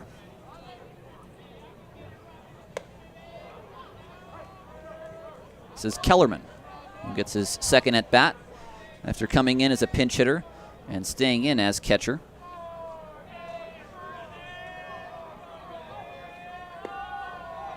Looks at a strike, 1-1.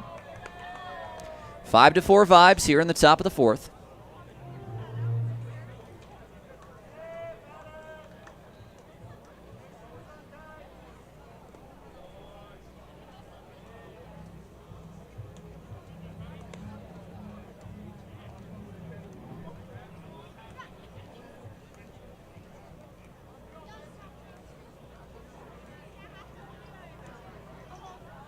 Here's the 2-1. Off the hands, back to the screen.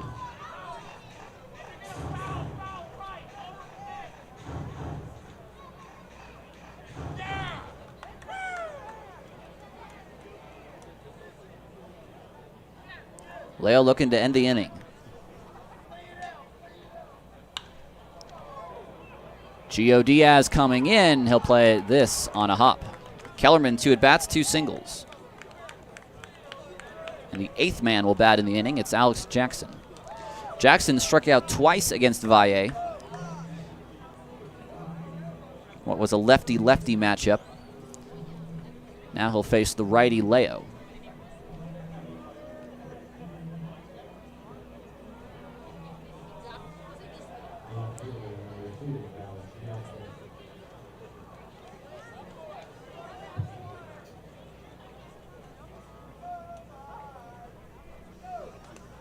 First pitch of Jackson right there for strike 1.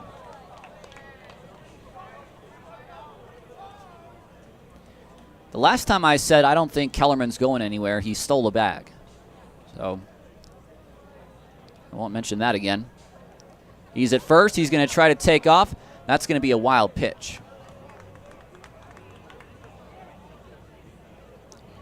It's the second time that Kellerman has singled then advanced to second on a wild pitch in this ballgame. And it's come in back-to-back innings.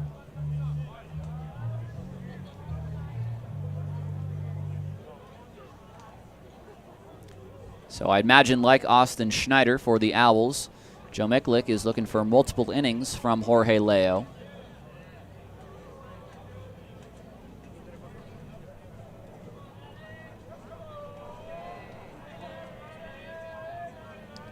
One and one.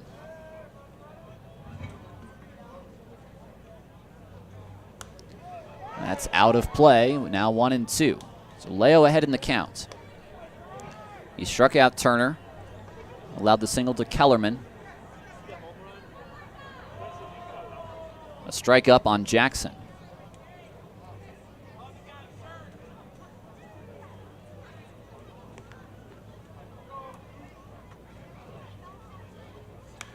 Jackson down the line. Over is Lopez, but he's going to stop his jog. A young kid going after that ball. Slipped, but he's going to end up with the souvenir anyhow.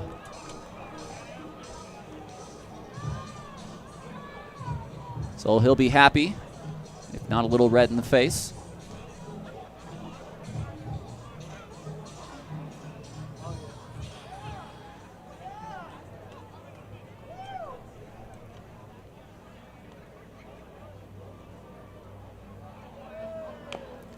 Tapped off the foot of Jackson. And it rolls all the way out to Hansen at short, which is not something I've seen from someone who has fouled it off himself. We got Chris Allen now in the Vibes bullpen. Perhaps getting ready for Bouchard, who is in the hole if Leo can't get out of this. Jackson will stay alive off the facing of one of our suites and back down into our general admission section. Where's the baseball? No one knows.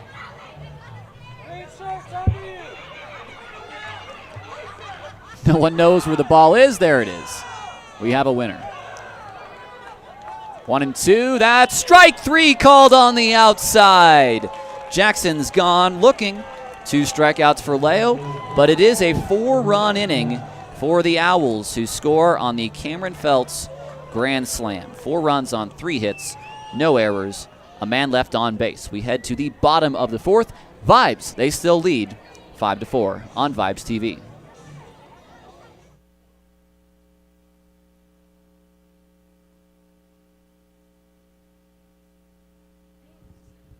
Hanging down here with our 2 contestants, it is the Ricky Bobby race. Hanging down here, what's your name? Sophia. And what's your name? Scott. All right, so how the game works, man, when I say go, you're going to pedal all the way down there to the promo staff. When you get there, get off the bikes, turn around, race back to me, and we'll find out who's the winner, because if you're not first, you're last. All right, are you guys ready? Here we go. Let's count them down in 3, 2, 1, go! Oh, it's a tie right now. All right, get off the bikes, turn around, race back. Oh, making it look easy. Good job. You guys both did a good job, but we got our winner. Good job, man. You got yourself hooked up with a prize, man. All right. All right, let's go, Vibes.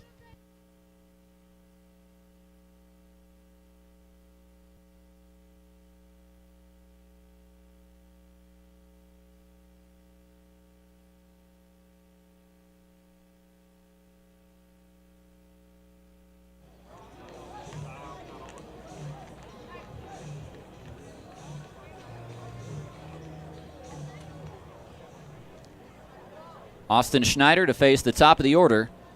Gio Diaz, Ethan Lopez, Ulysses Cantu. Diaz a single and a hit by pitch in 2 plate appearances. Looks at ball 1. Diaz at 101 hits on the year. We are in History Watch. He needs 103 to tie most hits in a season by a Vibes player. That's down the line, but foul.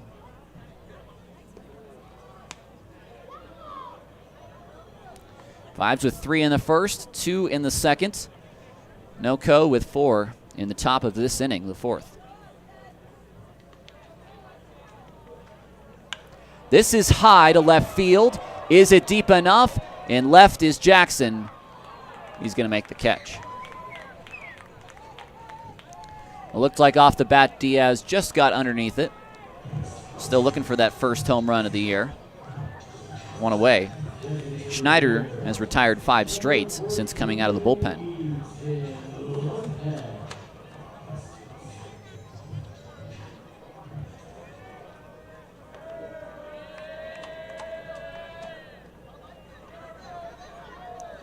Ethan Lopez against Austin Schneider. The first pitch is swung on and missed. Lopez is 0 for 2, but he has scored a run.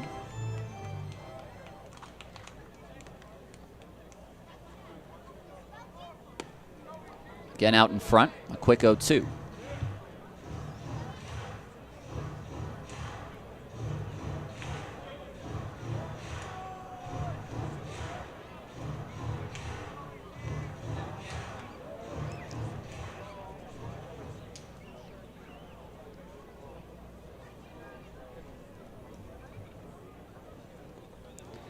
And Lopez misses it. Strikeout. 2 unassisted on the putout.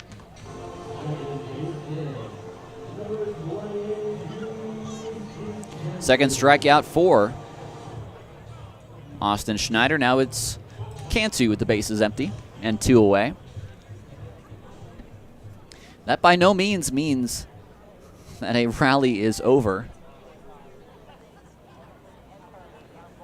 Vibes do a lot in 2 outs.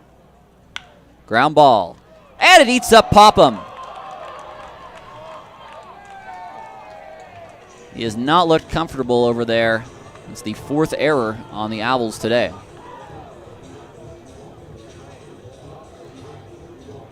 And that was, I have to say, a fairly routine play.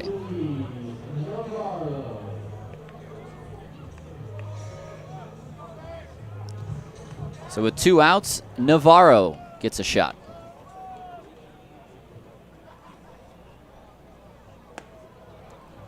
So the fastball at 92 for strike 1. Chris Allen is still throwing.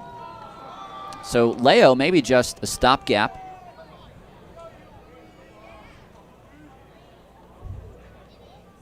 Navarro, and that's caught by Popham. A scorching line drive right into the third baseman's glove. He makes the harder play of the 2. No runs, no hits, an error, a man left. We head to the 5th. A 5-4 Vibes lead on Vibes TV.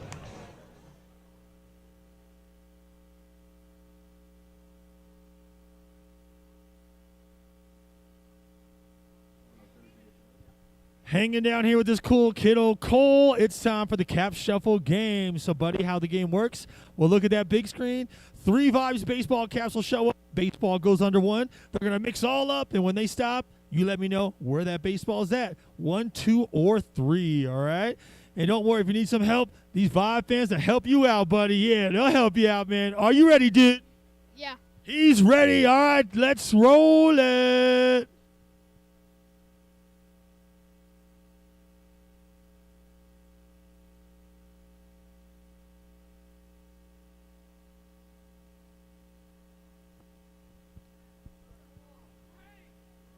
There we go. Just faked you guys out there for a second. All right, Vibe fans, let's find out where that baseball starts at. Under hat number 2. All right, let's pay attention.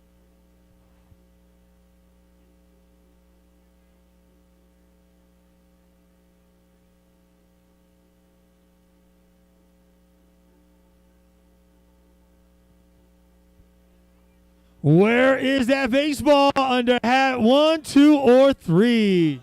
1. Is 1 your final answer? Yes. He's going with 1. Is he correct? Is it hat number 1? Oh, it's hat number 2. Don't worry, buddy. We'll still get you hooked up with the prize, man. You did a good job, man. All right, we heard you guys out there. We got more baseball. Let's go, Vibes. Cap shuffle is never easy. You really got to be paying close attention. If you're not paying attention, well, you do have a 1 out of 3 chance as well. Chris Allen out of the Vibes bullpen. He replaces Jorge Leo, who goes just 2/3 of an inning, allows a hit, no runs, no walks. He strikes out 2. Allen, his 8th Vibes game. He had a sort of a spot start as well early on. 1-0 to Brandon Crosby. Breaking ball called.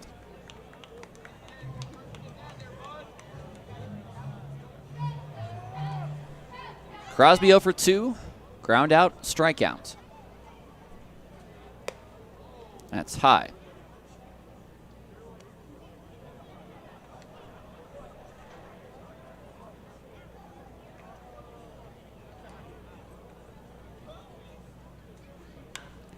This is popped up. It's going to make the outfield. Nunez puts it away. Crosby's 0 for 3. That'll bring up Bouchard.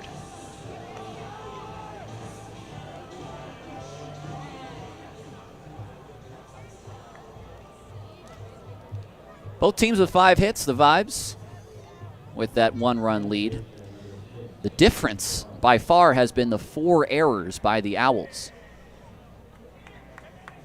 5 unearned runs on the line of C.J. Grant DeBose.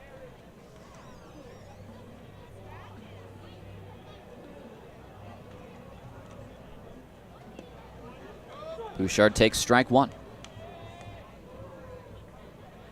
Strikeout in the first, a walk in the fourth. He scored on the Feltz grand slam.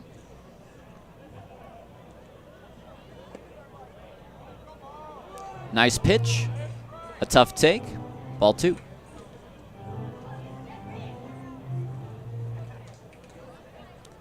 Some good movement on the breaking ball today. There's another strike. I don't know if Allen is supposed to be a 3-pitch guy, but that looks more like a slider than the curve. Fouls that back. It's 2-2.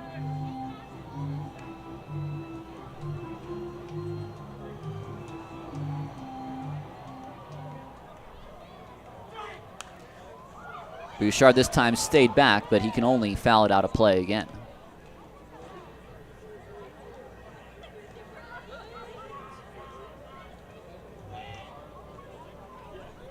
Allen from the windup. Swing and a miss. High fastball. Second strikeout for Bouchard in the game. For Vibes pitching, it's their 7th. That'll bring up Higgins. The DH tonight.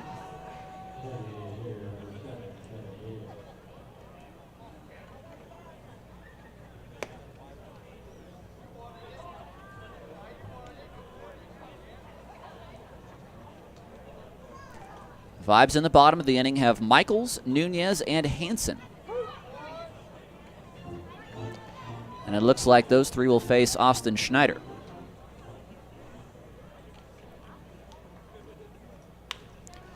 Ground ball. Oh, and Navarro, he sort of thought about it, stopped, and that's into right field for a base hit. I don't know if that's one of those where you think the second baseman's got the play, or one where Navarro himself thought, I don't have a play at all. It's a base hit to right. It's a 2-out hit.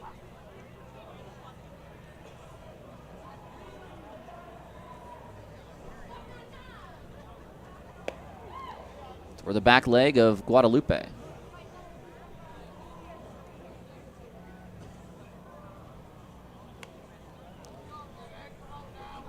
Like Higgins, Guadalupe coming into this at bat, a ground out, a single.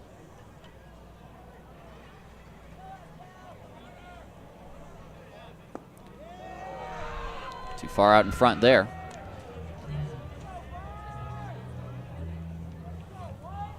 We've been introduced to Abdel Guadalupe in this series. Ground ball. Michaels to Navarro, who keeps his foot on the bag for the final out of the inning.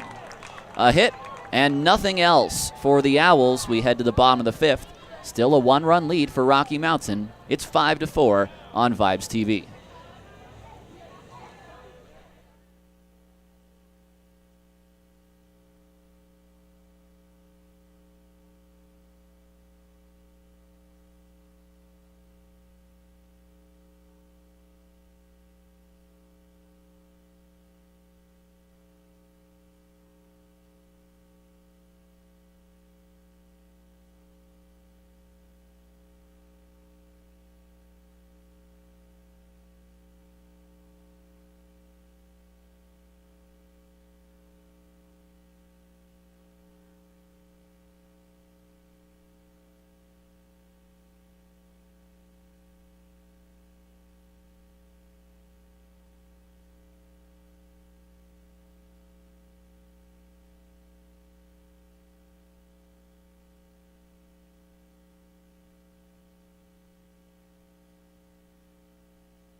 Bottom of the fifth, Vibes with the 5-4 lead. Welcome back to the game. I'm Tyler Peterson, live from the broadcast booth here at UCHealth Park.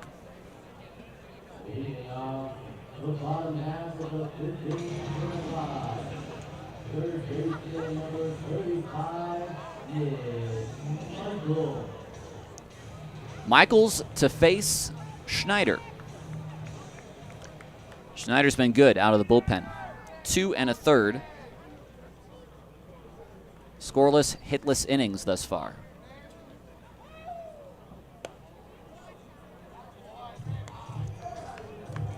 I was thinking maybe Michaels would hit that ball out of the ballpark and the jinx would be very much alive.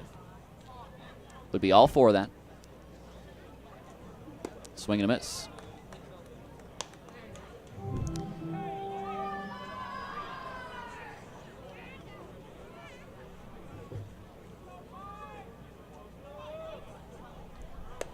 Inside on Michaels.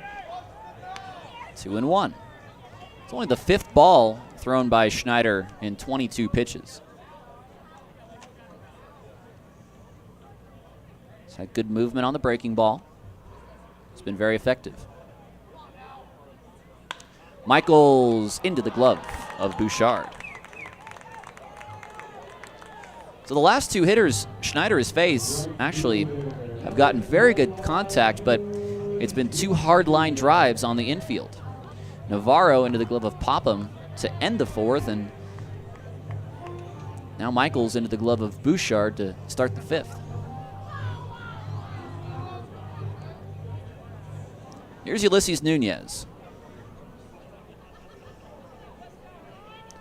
2 Ulysses on the Vibes this year.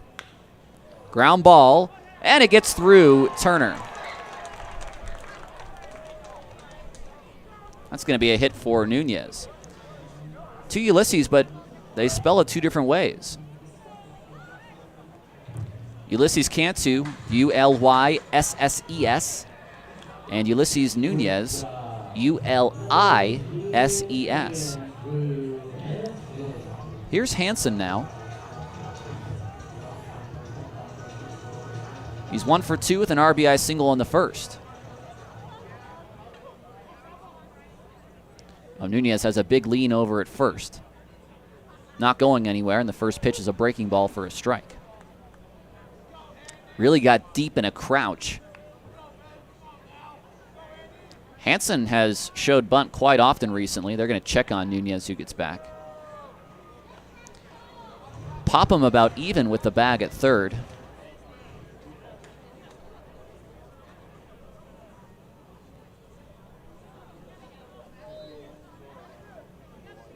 A long pause. The pitch is swung on and missed. Schneider's certainly aware that something could be on. He's trying his best with the pitch clock to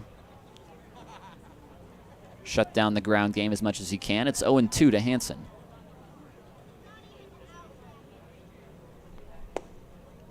Nice take by Hansen, 1-2.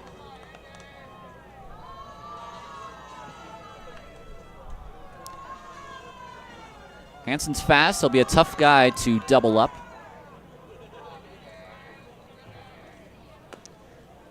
That's hit foul. It'll end up in the Owlz dugout. Of course, if you hit it hard enough, you can double up just about anyone. The ball will always beat the runner. Nunez a good-sized lead. He's not going. This is hit to right. Fairly deep. Back is Guadalupe in front of the track. He'll make the catch. Hansen got around on 92, but to the wrong part of the yard. For the 2nd time tonight, he flies out to right. And that'll bring up Cesar Lopez. Lopez looking for his first hit. Ground out, fly out.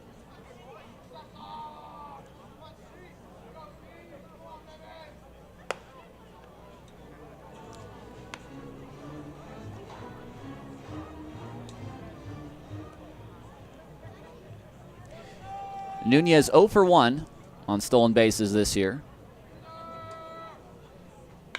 Lopez toward Bouchard. He'll go the short way. Sort of an awkward throw, but it gets the job done. The out goes 4-6. The inning is over. Just a base hit for the Vibes, and that's all in the inning. No runs, a hit, no errors. One man left on base. We head to the 6th. It's still 5-4 Rocky Mountain on Vibes TV.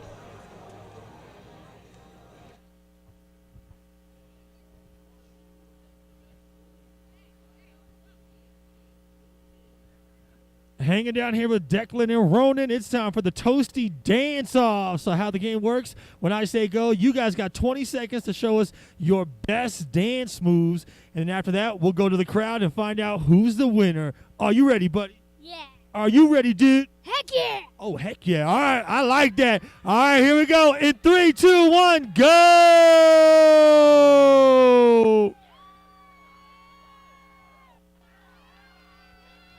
There we go. Whoa, good job. What? Good job. 5, 4, 3, 2, 1. That's it. Good job, buddy.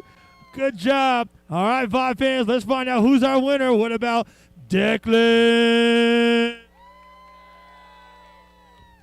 What about Ronan? Ooh, sorry, buddy. But little man, you got the moves, man. You're the best dancer here at UCHealth Park. Good job, buddy. Keep on dancing, dude. There you go.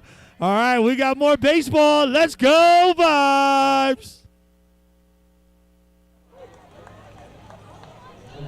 Look, we're all thinking it. I'll just say it. Those two kids can dance better than probably all of us. Love the energy down there from those young Vibes fans. Chris Allen. He'll face Feltz, Popham, Turner.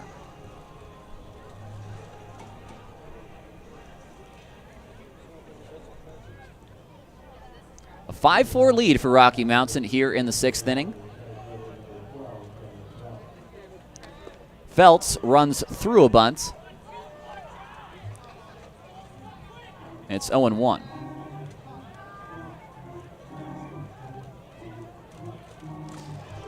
Not many guys I've seen in baseball at any level who the next pitch after a grand slam show bunt.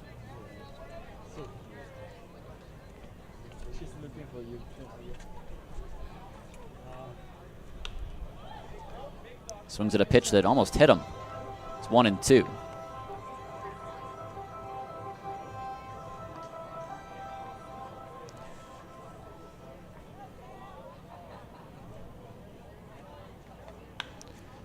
This is popped up. This will get into center field. Diaz racing in.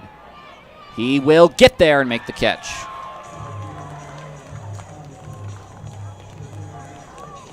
Got a little nervous there at the end as Nunez, Cantu, and Diaz all converged on the same spot.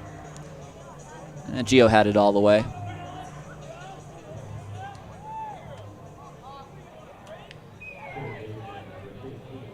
Now Popham.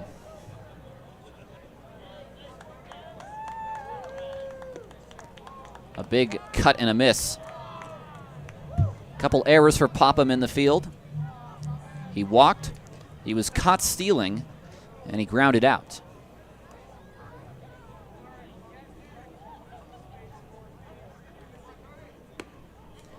Obviously, it goes without saying that the Vibes would, well, here again, then I say it, so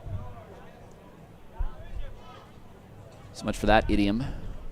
The Vibes would love insurance runs. If this was a one-run ball game in the 9th, I'd wonder if we see Miguel Pozo for a 3rd straight night. I'm sure Miguel Pozo would like to see Miguel Pozo for a 3rd straight night. Most closers want to be offered that opportunity, I'd imagine.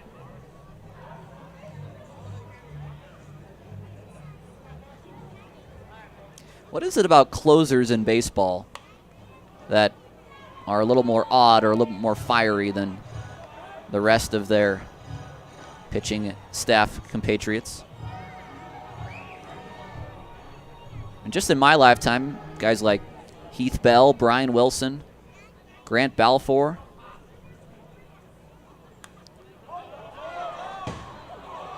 Guys who you think, this might not be a comfortable at bat. Eric Gagne had that intensity. That's deep to left. And off the top of the wall. Popham was not running. This is a single.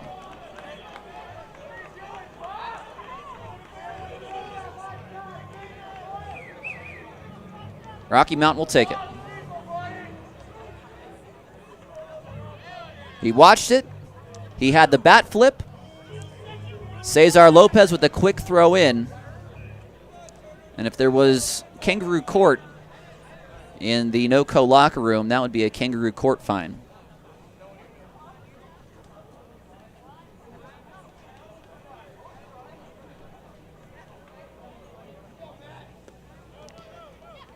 A decent deke in left as well for Cesar Lopez.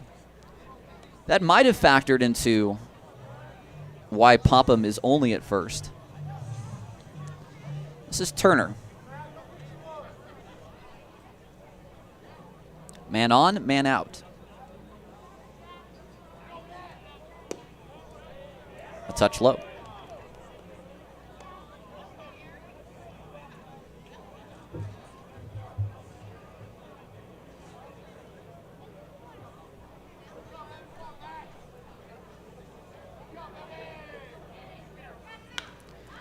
Hansen to Cantu to Navarro.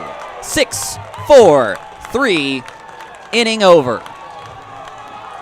No runs, a hit, no errors, no one left on base. We head to the bottom of the 6th, still 5-4 Vibes on Where Else But Vibes TV.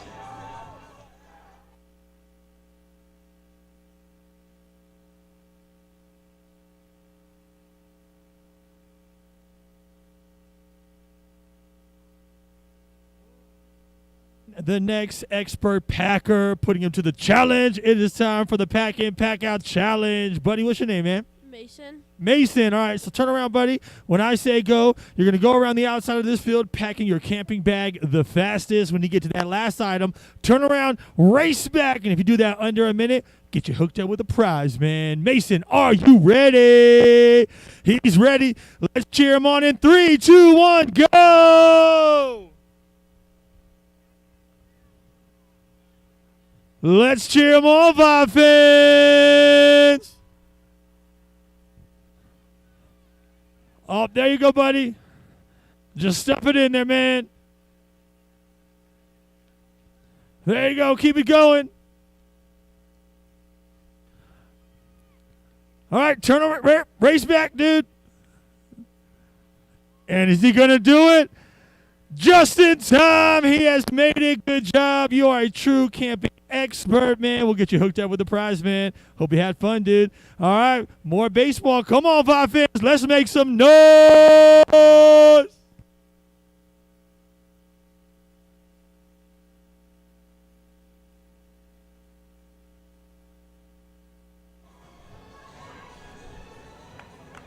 An interesting development here in the 6th inning. It's not been Dakota Popham's night, and his night is now over. Ty Lewis is the new third baseman. And we'll leave it there. Josh Glenn fouls it back. Glenn Diaz Lopez to face Austin Schneider. Vibes lead by 1.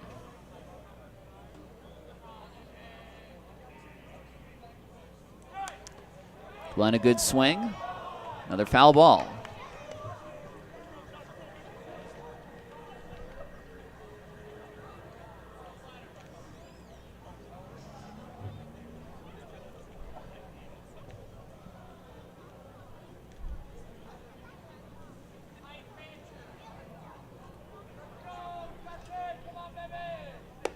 Way high. Schneider really pumped that one up, too, to 94. Snap of the glove indicates that a little mad at himself. Overthrew that one slightly.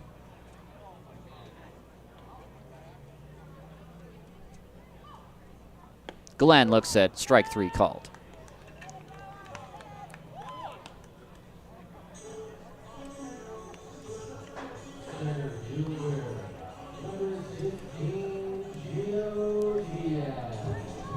Here's Gio Diaz. 1 for 2. Was hit by a pitch, scored a run.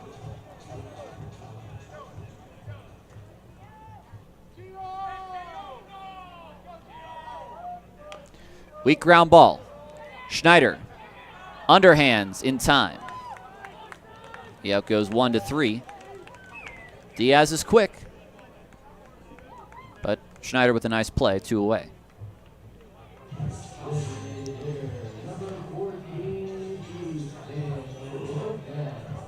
4 1/3 innings right now from, or excuse me, 4 exactly from Schneider right now. He's not allowed a run or a walk, and just 1 hit.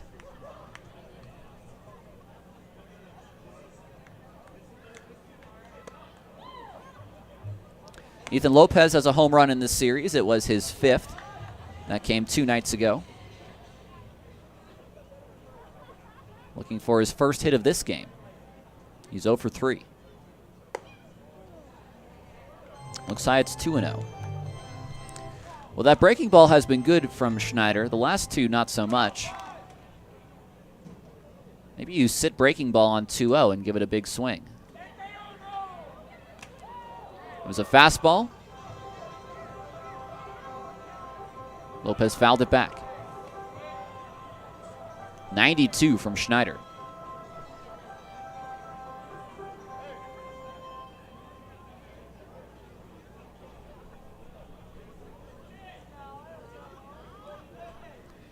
And Robbie Kellerman, just watching the replay, got it square in the mask. That's outside. And that was a nice pitch and a better take from Ethan. 3-1.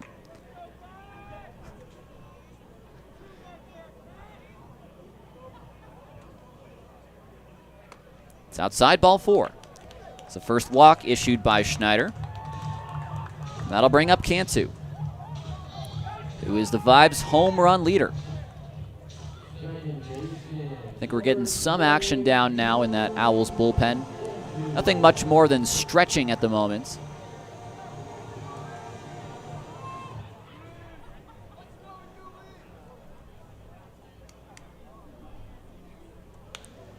This is toward right. Guadalupe comes in and puts it away.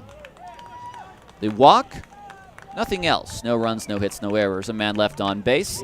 To the 7th, a 1-run lead on Vibes TV.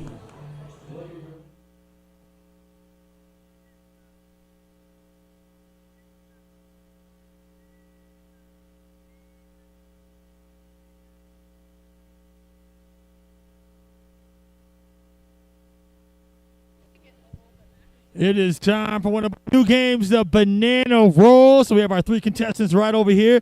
How the game works, guys, when I say go, you got to give the biggest hip thrust of your life with that banana, knocking that ball past this finish line, and we'll find out who knows how to use their banana. Are you ready, dude? You guys all ready? All right, let's cheer them on in 3, 2, 1, go! Uh-oh. Uh-oh. Don't touch bananas. No, don't. There we go. Oh, man. This guy is skillful with the banana. What's your name, man? Gavin, man. You know how to use that banana. Good job, man. Get you hooked up with a prize, man. Enjoy the rest of the game, and let's go, Vibes.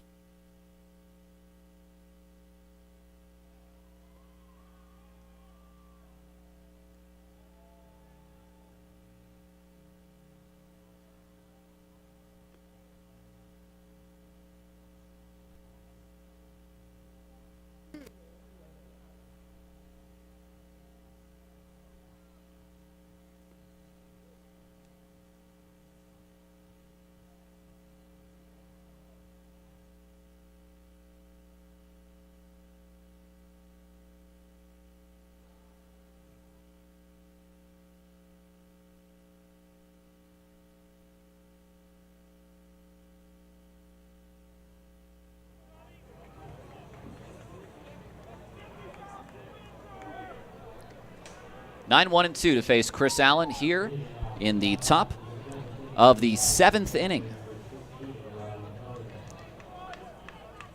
Kellerman, the catcher, has 2 hits.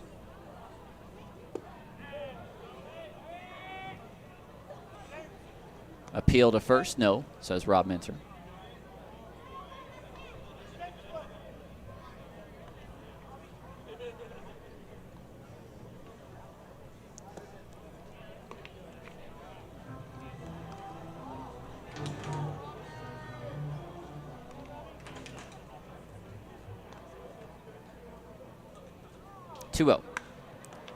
Toward left. In is Cesar Lopez, who puts it away.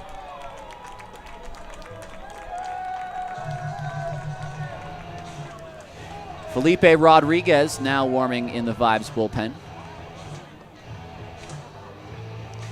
If you've not seen this combination this year from the Vibes, Valle has started. It's gone to Leo, who's the normal starter. Allen has gone 2 1/3, and Felipe Rodriguez is warming. Alex Jackson, leadoff man, has baseball's hat trick. He puts down a bunt. Michaels charges. Michaels gloves. He throws in time. A nice play from Nick Michaels. 2 away. 0 for 4 for Jackson with 3 strikeouts. Michaels got on that quick. And Allen did the right thing by bailing out of there.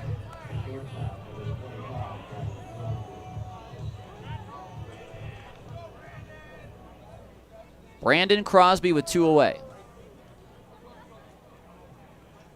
Swing and a miss on the breaking ball inside.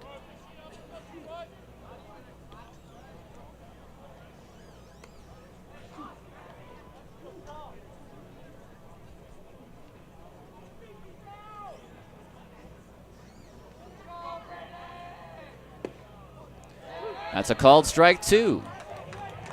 Crosby said it was low. Gary Chachowski said no, it wasn't.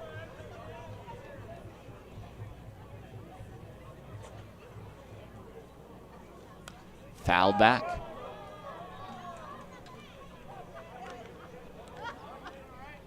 "38 pitches in relief for Chris Allen.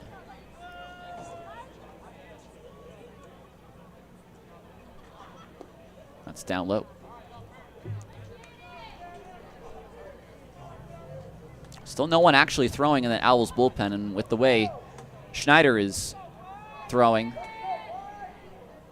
why bother? Crosby toward third. Michaels, he scoops a short hop. His throw to first is in time. 2 really nice defensive plays by Nick Michaels. And that ends the inning. 1, 2, 3. We head to the 7th inning stretch. 5-4 the Vibes lead on Vibes TV. That's right, Vibe fans. Time to get on your feet. It's the 7th inning stretch.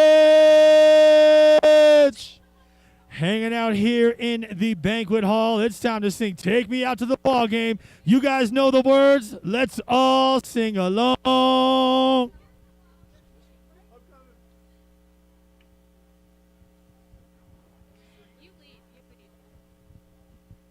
Take me out to the ball game. Take me out to the crowd. Buy me some peanuts and Cracker Jacks.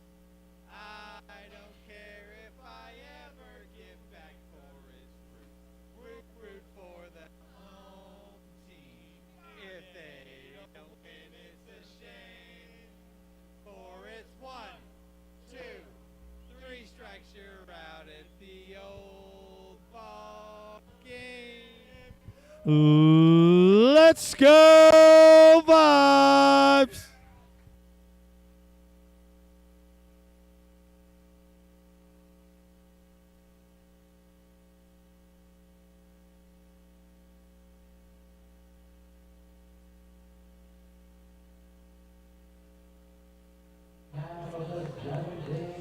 Austin Schneider out for his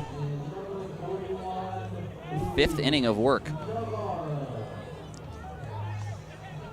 Navarro, Michaels, and Nunez will try to break into him. Vibes have not been able to get anything off Schneider other than a hit and a walk. 3 in the first for Rocky Mountain, 2 in the second. Goose eggs since. For the Owls, all their scoring came in 1 inning, 4 in the fourth. Otherwise, they've been shut down by Valle and Chris Allen and Jorge Leo. 2-1 to Navarro. Pete Bayer now throwing in the Vibes bullpen.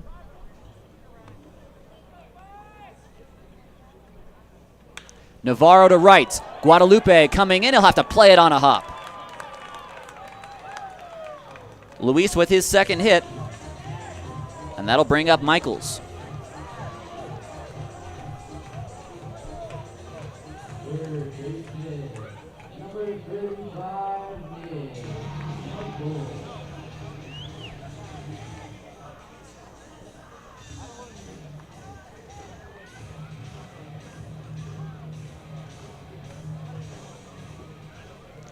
Michaels, another good night. He has 2 hits. He's driven in 3. Looks at strike 1. There is a lefty now warming. I believe that's Chase Wilkerson. Down in that no-co bullpen.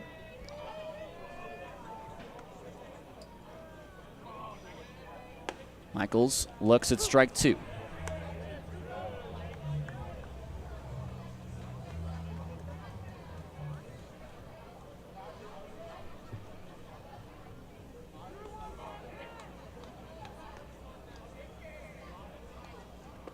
In the dirt, and Navarro thought about it, but he gets back.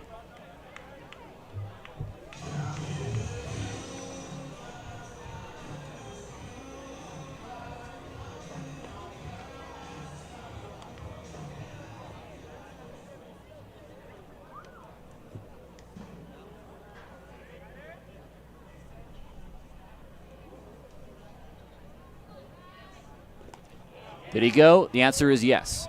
And he's out swinging. He can't go anywhere with first base occupied. For Schneider, it's the 3rd strikeout. Or excuse me, his 4th. Those are the only 4 strikeouts for the Vibes tonight. Made good contact tonight. Both teams just with 7 hits. It's been more of a pitcher's duel than the slugfests we're used to. Ulysses Nunez. 1 for 2 with a walk. Goes after the first pitch, but comes up empty.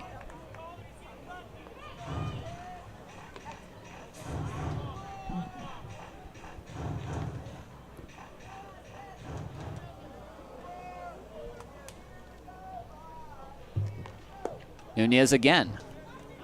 He'll go after the second pitch. He'll come up empty again. You like the aggressiveness. You're up a run. You want some insurance. It's the bottom of the 7th. 52 pitches now for Schneider. That's high and a good take by Nunez. You can get swing happy once you see the first 2.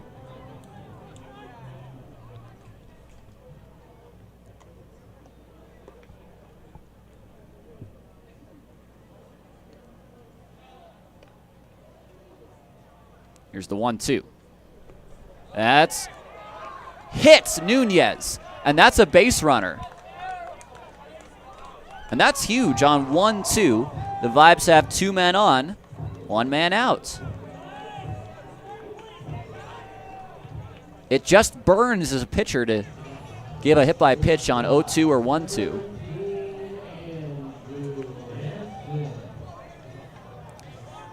Robbie Bales tries to find out whether Chase Wilkerson will be ready for Cesar Lopez on deck. He takes off his cap to check with Wilkerson down in the bullpen as Hansen swings 0-1. It was very easy to read the body language. He took off his cap. He pointed to Lopez saying, All right, get ready for the next guy. And a swing and a miss by Hansen, and he did not want to.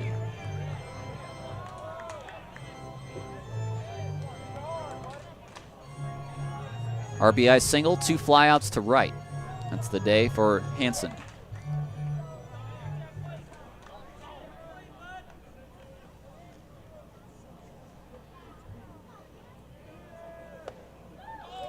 That one doesn't come down in time for Schneider. It's 1-2.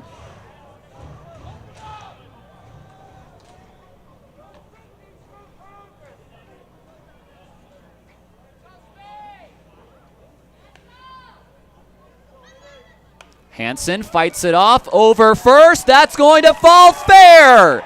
It's going to be a run. Hansen to second. A double.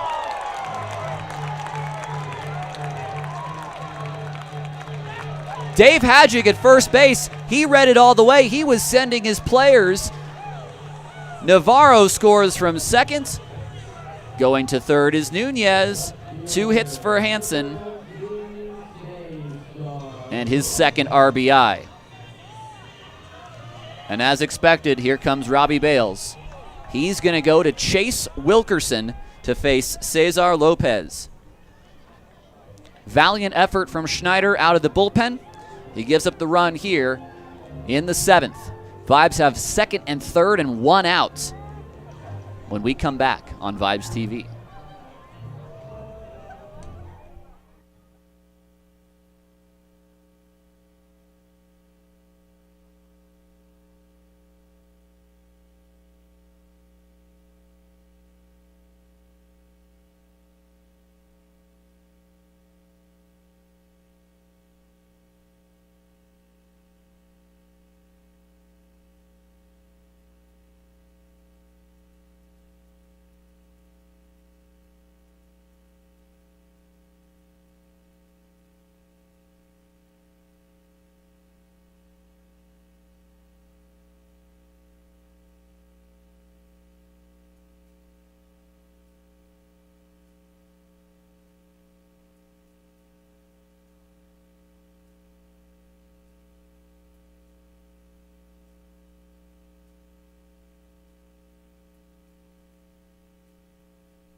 Chase Wilkerson has a big job for Robbie Bales.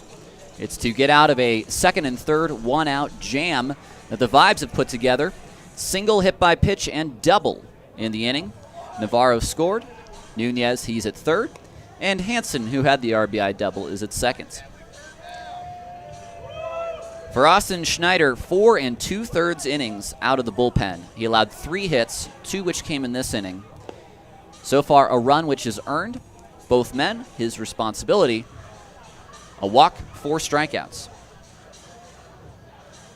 Chase Wilkerson, his 22nd game, which is second most on the team now.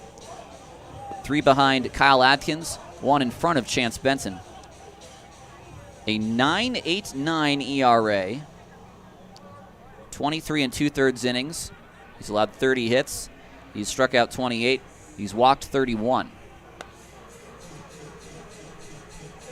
Lopez and Glenn to face him. Vibes do have speed on the base paths.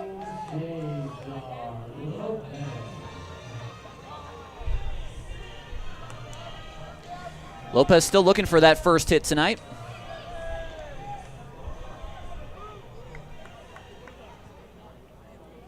Oh for 3. You want to get greedy if you're Rocky Mountain. Got to get at least one guy in here in this situation. Lopez looks at a breaking ball for strike 1. Infield is halfway. Not fully committed to the play at the plate.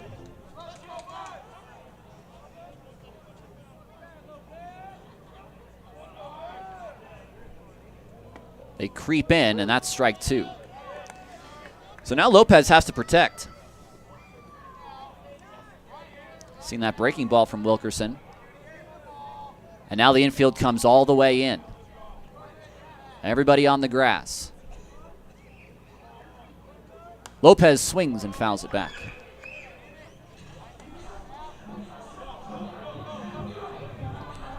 Robbie Bales jumped out of the dugout before that last pitch and put up a big X with his arms.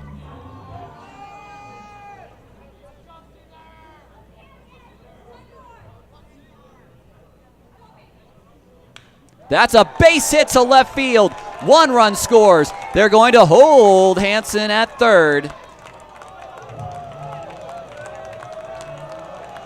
And Cesar Lopez comes through.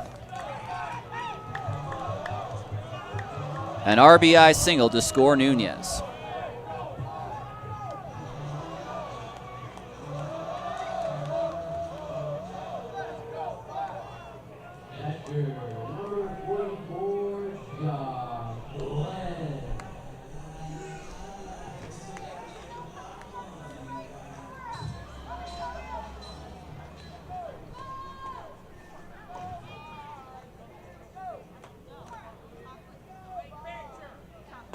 Swing and a miss by Glenn.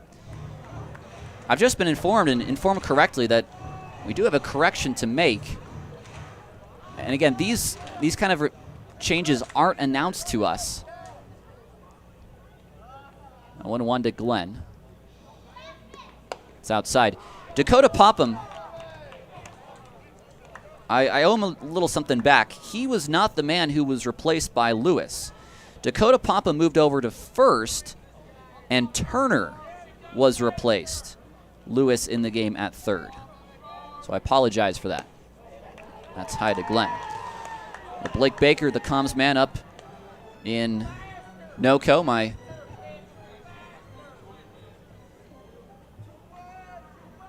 media counterpart with the good eyes. That's strike 2. And Lewis has not come up to the plate yet, so it was not immediately apparent to us. But indeed, it's Lewis at third and Popham at first. So I do apologize for that. Glenn in a 2-2 count. He swings and misses.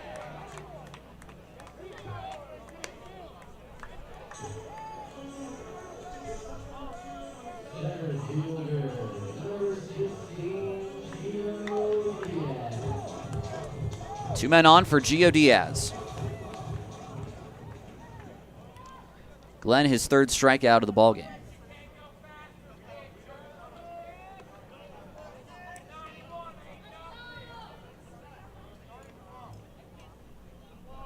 Diaz a ground ball. Bouchard is going to wait on the big hop. He does so. He throws to first in time for the final out of the inning. But 2 huge runs for the Vibes. They come on a double from Andrew Hansen and a single for Cesar Lopez. 3 runs altogether. 2 men left on base. There was not an error. It's now 7-4, the Vibes lead, as we head to the top of the 8th on Vibes TV.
Into the ball game is Pete Bayer, who is having a very, very strong couple of games recently. He's down to 4.32 in the ERA department, 2-1, 12 appearances now, 16 2/3, 25 strikeouts. The fastball has good velocity. He's pitching very well of late.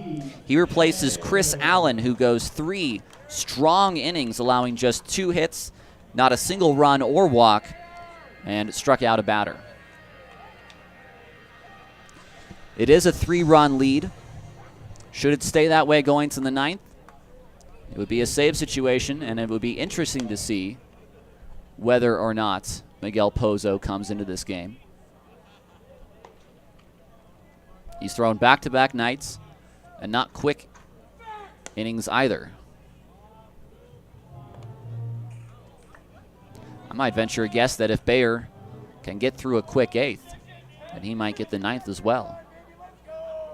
Long way to go before we start making summations like that.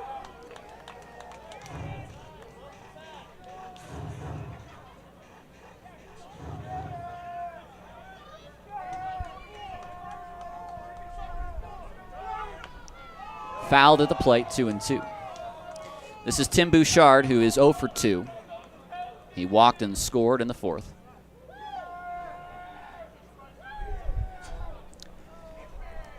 The book closes on Schneider, who now allows 2 runs, both earned. One of those he gave up. One was an inherited runner that Wilkerson gave up. To left field. Over is Cesar Lopez into the gap. He won't get it. It bounces over the fence for a ground rule double.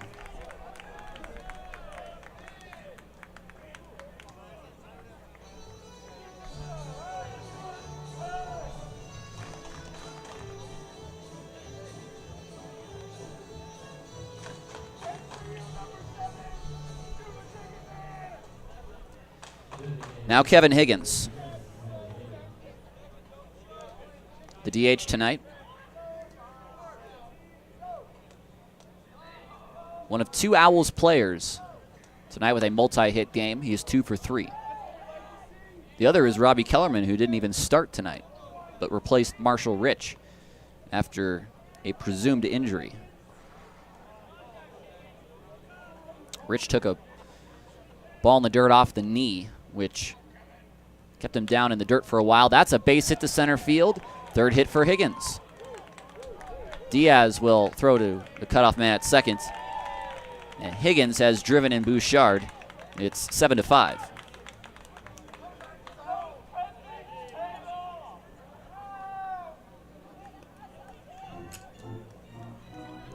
That'll bring up Abdel Guadalupe.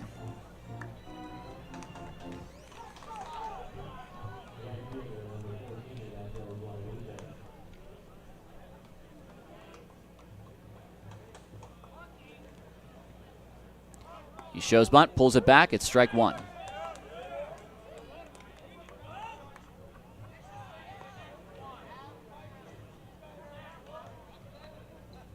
Higgins at first, nobody out here in the 8th. Ground ball. Bayer. The throw. In time. Nice stretch by Navarro. 1-3. An athletic play by Bayer, who had to stop all his momentum dead in the grass. Fired a ball that didn't get to Navarro on a bounce, but one that Navarro had to stretch for. A nice play all around. It gets Higgins to second, but now there's an out in the inning. And already it's immediately apparent how huge those 2 runs were. We're going to get a switch of the baseballs here after that one was used in the previous play.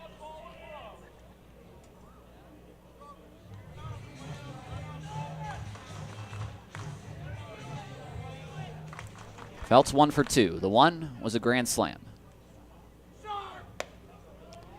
He's back to hitting left-handed now. His first 3 at-bats were all from the right side. Corners are in on Feltz. Whoa, and the bat goes flying.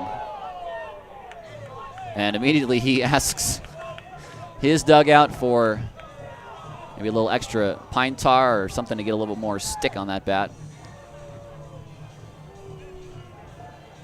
So that one cartwheeled out of his hands.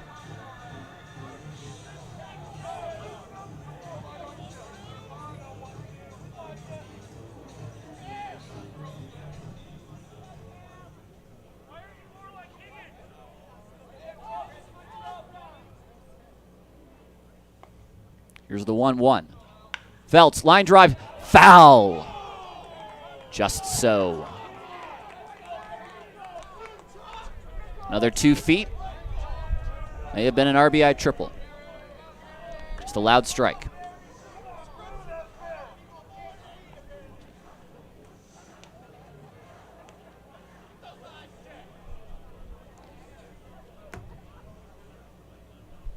Bayer heading the count 1-2. Got him.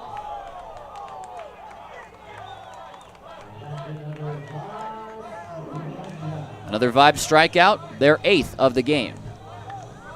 And that'll bring up Popham.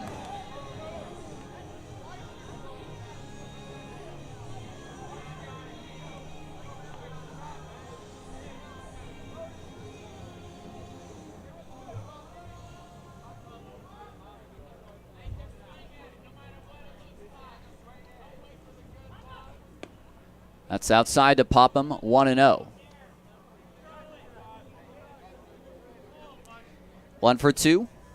Walked. Singled. Grounded out.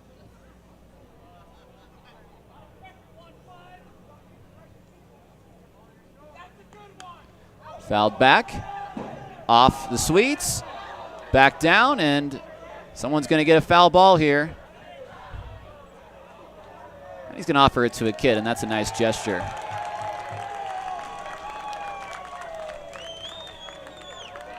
One and one. There's a strike, a good one. Bayer now ahead in the count, 1-2. 1 run is in for the Owlz.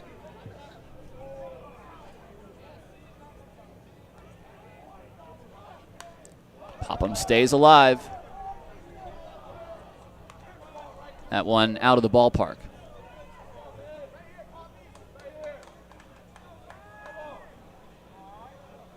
We'll do the 1-2 again.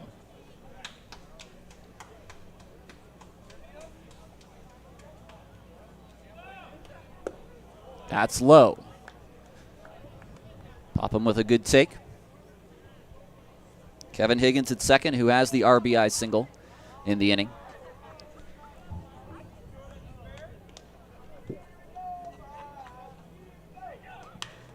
That's the center field. That's a base hit.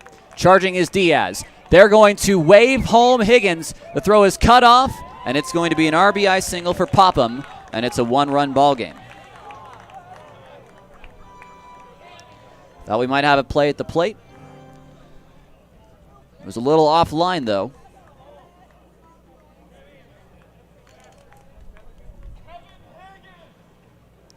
And that'll be the first at bat for Ty Lewis.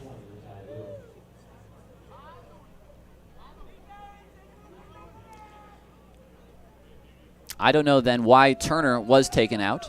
At least I can tell you I don't have any information as to why Turner was taken out.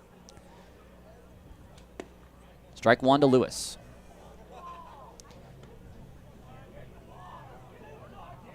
Seven to 6. The Vibes lead.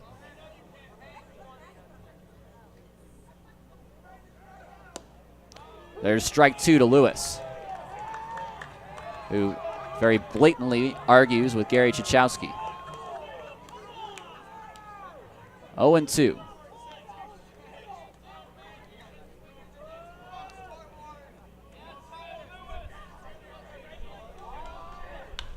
Line drive, fair. Down the line. Oh, and did someone touch it? No, no one touched it. They're going to wave home the runner. Navarro's throw to the plate. In time. Out at home plate. Robbie Bales wants to know whether or not a member of the Vibes bullpen touched it. Rob Minter went out there, said no one touched it. And if that's the case, then the play at the plate is out. We're going to have an umpire's conversation. someone in the Vibes bullpen reached out to try to touch that baseball. Rob Minter was there. He said there was no touch. Now, how anyone else on this staff could overturn that is interesting.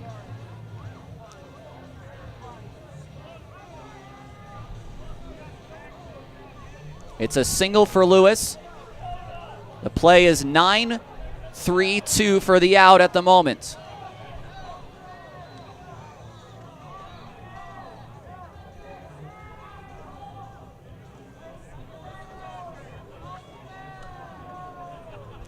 And there's a lot riding on this call.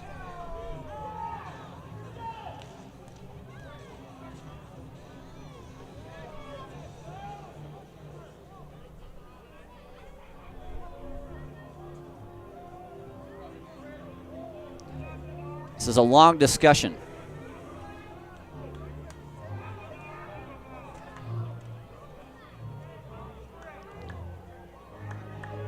And I think they're going to say that the ball was indeed touched by someone. And Joe Mikulik is saying, well, the first base umpire made the call. I think the conversation was so long because they're going to try to figure out where to place the runners.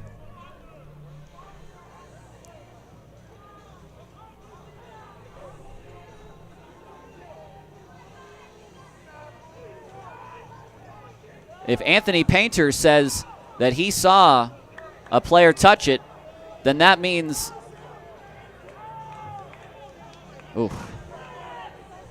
that's the only way he could overrule Rob Minter.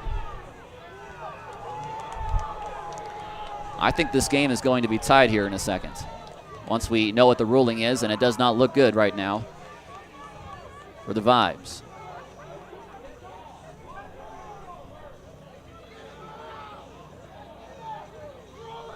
Where will the runners be?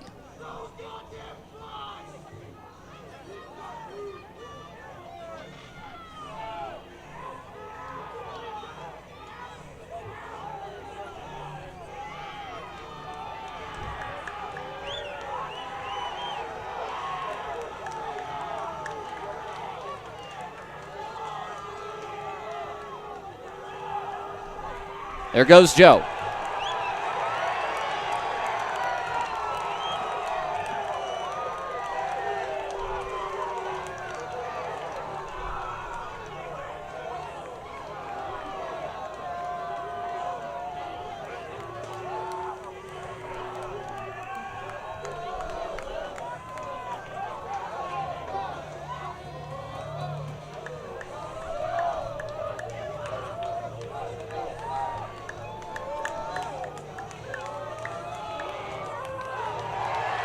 There goes the rosin bag.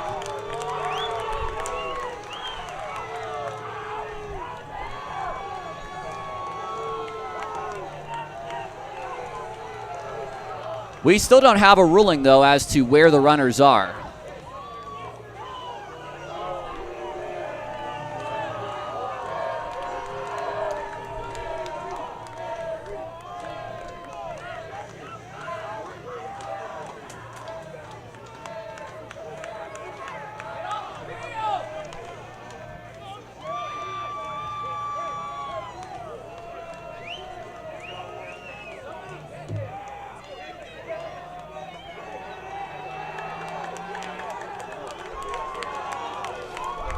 They're giving Lewis second.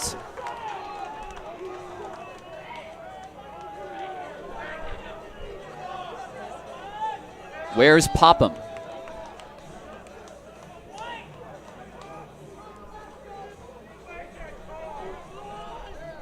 He will score. He will score. They're sending him from first to third. And the ball game is tied.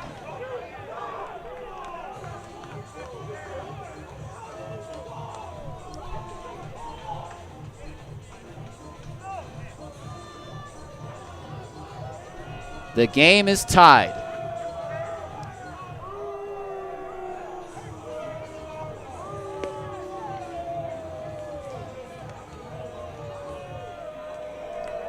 And Now I'm a little puzzled, and maybe this is the crux of the argument from Joe Mikulik, why the runner from first scores if Lewis is placed at second.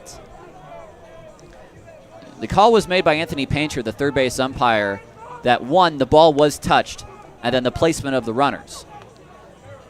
So the ball game is tied. 3 runs have scored.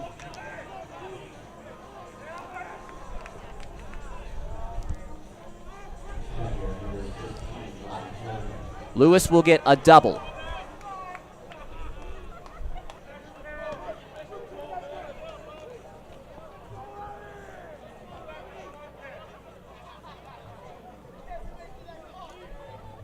Kellerman against Bayer.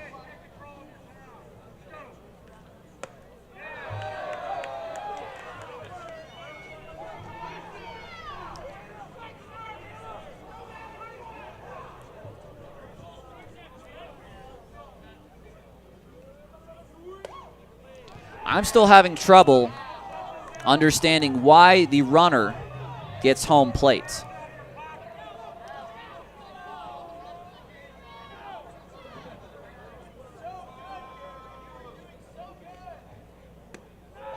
It's outside 3-0 from Pete Bayer.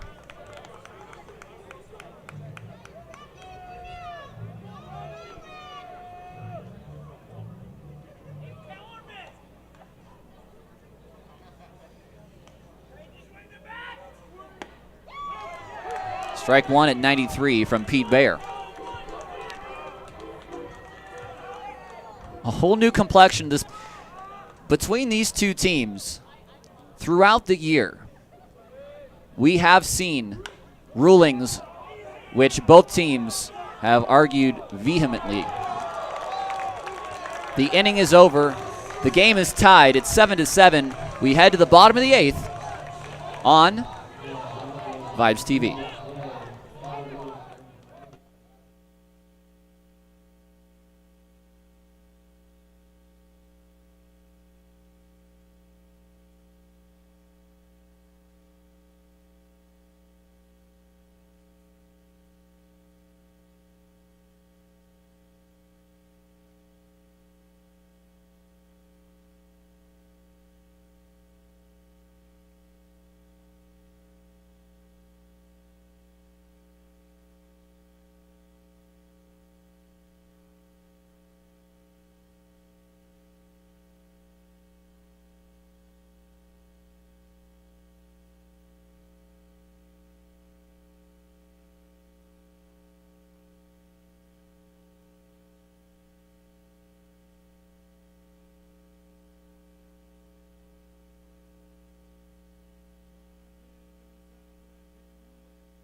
There we go. Oh, we got some rowdy guys down there. It's the dance camp. That's right. Here we go. Let's go, Vibes.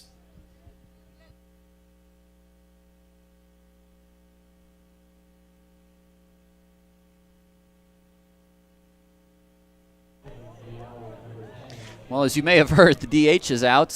Higgins is now the shortstop. Let's see if we can get this right. Crosby goes to second. Bouchard goes to third.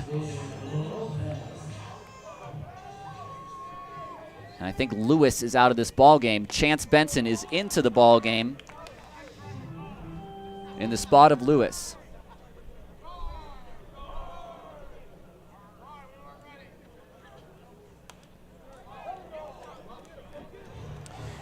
So we're going to do some box score acrobatics here to get this all correct. We think we have it now, though. Benson throws inside to Ethan Lopez.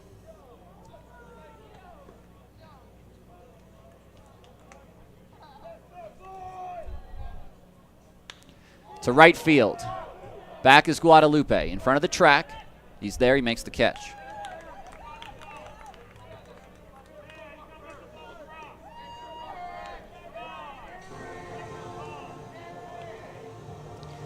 So Wilkerson, a short night. Benson comes in for him. Wilkerson goes 2/3, allows a hit, no runs, no walks, and a strikeout. Yuli toward first, Popham to the bag. 2 away. First baseman, number 41, Luis Navarro. Now the cleanup man, Navarro. 2 hits, but he's been on base 3 times, excuse me, and he's walked.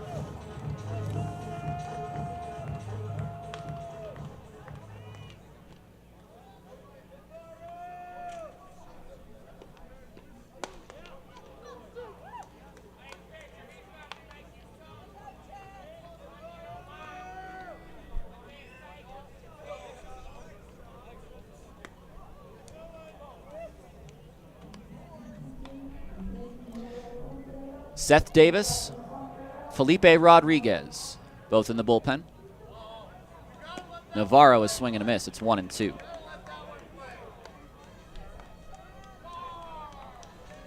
Chance Benson on the year, we've seen him quite a bit, and he's pitched quite a bit.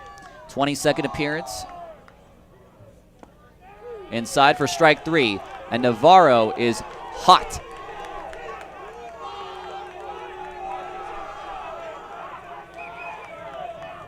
And Dave Hadjick's going to come over, protect Navarro.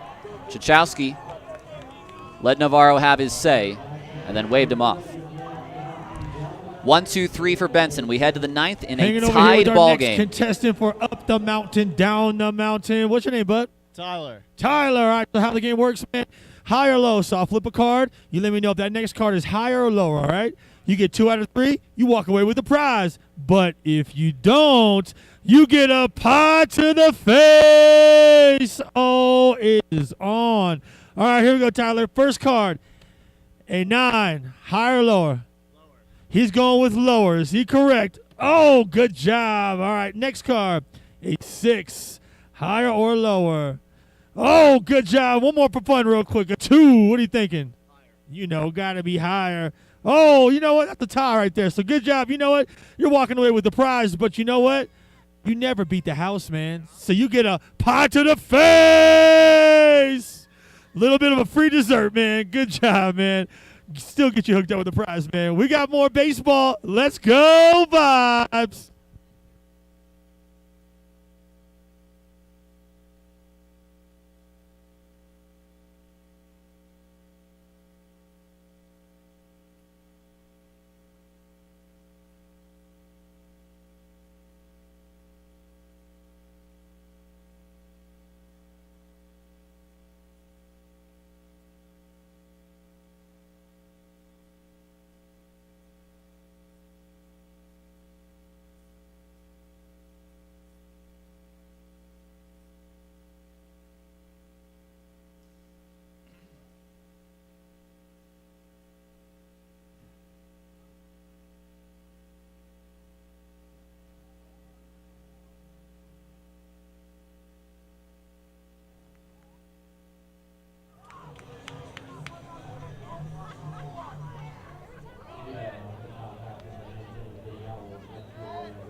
Top of the order for the Owls here in the 9th. They'll face Felipe Rodriguez. His 17th appearance for the club this year. First pitch is outside. Much better numbers since converting to a bullpen role. 2-4 this year. Altogether an 11.32 ERA. Jackson swings fouls at the plate, 1-1. Vibes are going to need to shake off couple calls in that 8th, which they believe were unfair to them.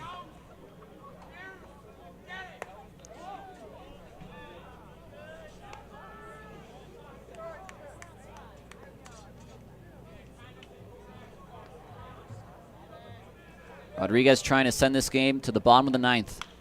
Up the middle, a base hit for Jackson.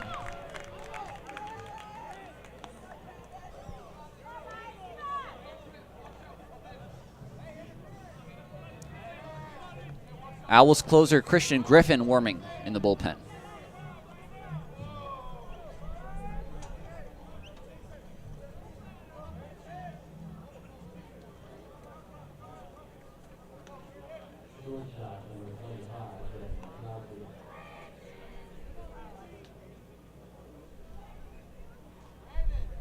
Crosby. He's 0 for 4. Shows bunt, pulls it back. High.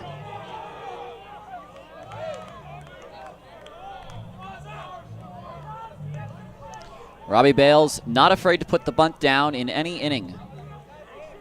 Trying to get his speedy left fielder Jackson, who's at first, into scoring position.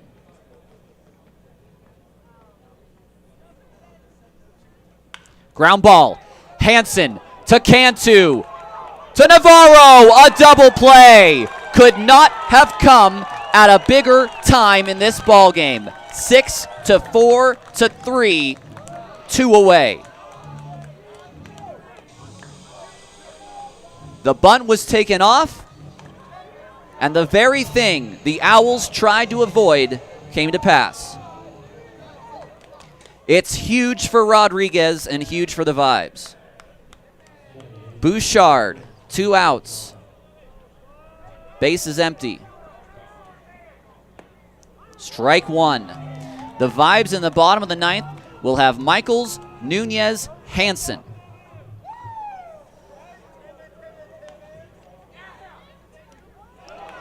Does he go? Yes, says Anthony Prater down at third base.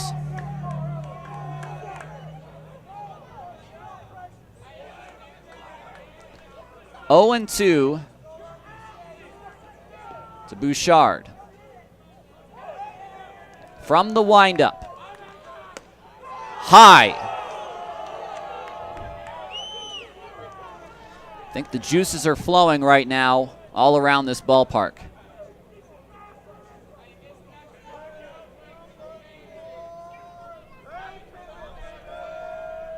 One and 2. Got him! Glenn with the double take. It's strike 3. The Vibes will either win it in the bottom of the 9th, or we will be headed to a knockout round.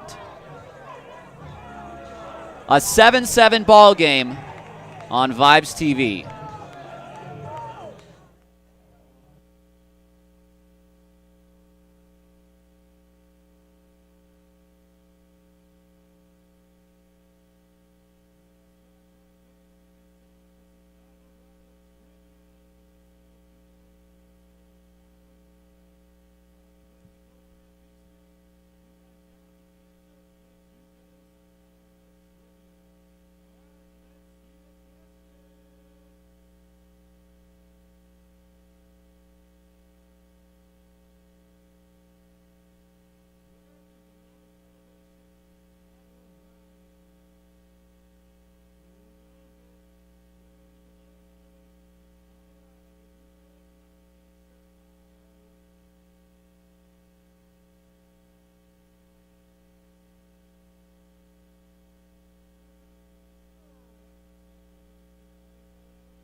Welcome back. Michaels, Nunez, Hansen to face the Owlz closer, Christian Griffin. A tied ball game.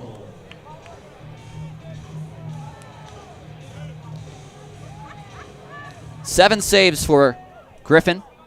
16 games, a 5.16 ERA. He's 1-0. Michaels takes inside. The one walk-off the Vibes have this year is against the Owlz. Michaels takes inside, 2-0.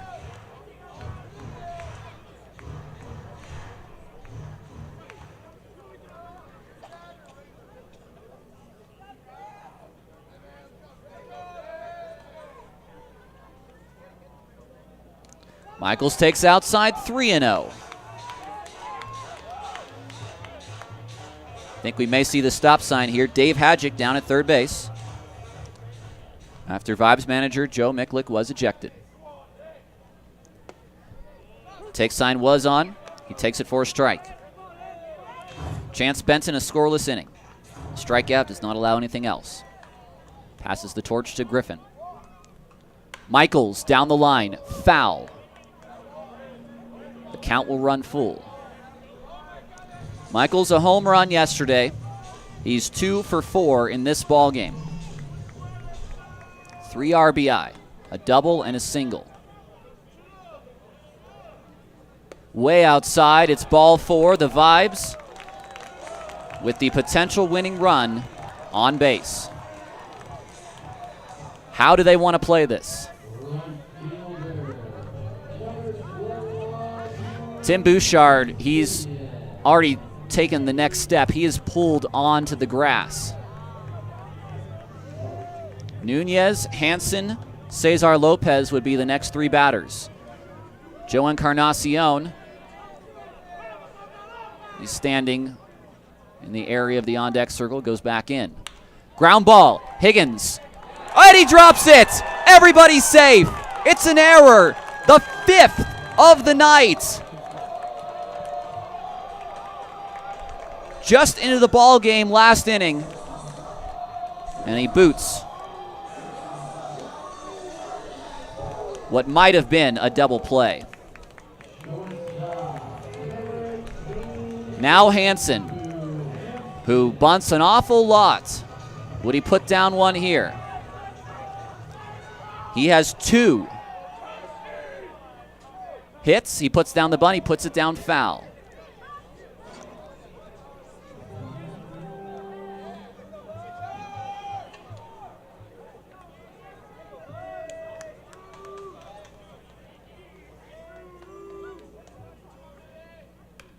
Bunts. Back to Griffin. He picks it up. He throws it wide. The Vibes will win. It's going to go as a single for Hansen. And an error on Griffin, the 6th. Vibes win 8-7. I'm now going to leave this headset and head down to the field for a post-game interview.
Thank you, Jake. Back here with our player of the game on Vibes TV and in the stadium, Andrew Hansen. Look like you're a little wet already, buddy. How did that last at bat feel? 3 hits in the ball game tonight. Yeah, I just wanted to get the bunt down and just get our runners in scoring position, and ended up happening in a good way. So a lot of your teammates talk about the belief in this team, no matter what hand is dealt throughout the game. As he gets a little more wet,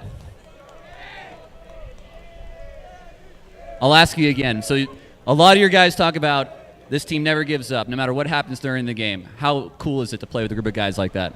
Oh, it's awesome. Obviously, first year on the team, and love every single one of these guys, and we just fight till the end every single time. Lastly, you know what we do here. The last question. For the folks who came to the game tonight, those watching tonight on our Vibes TV stream, what do you got to say to them? Thanks for the support, and let's go Vibes. One last time for Andrew Hansen, our player of the game. Stick around for Vibes TV postgame coming up next. And thank you for coming out for tonight's game. And a special thanks to Gregory Brewery for sponsoring tonight's game. Make sure you come out for the next game tomorrow at 6:30 p.m. for Fireworks Friday. Tickets are available at VibesFootball.com. As always, please travel home safely and go Vibes! So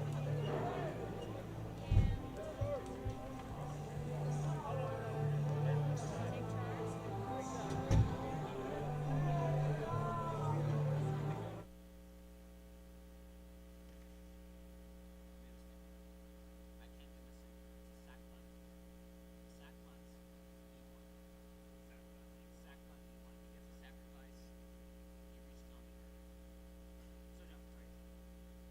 If you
Oh, welcome back on Vibes TV.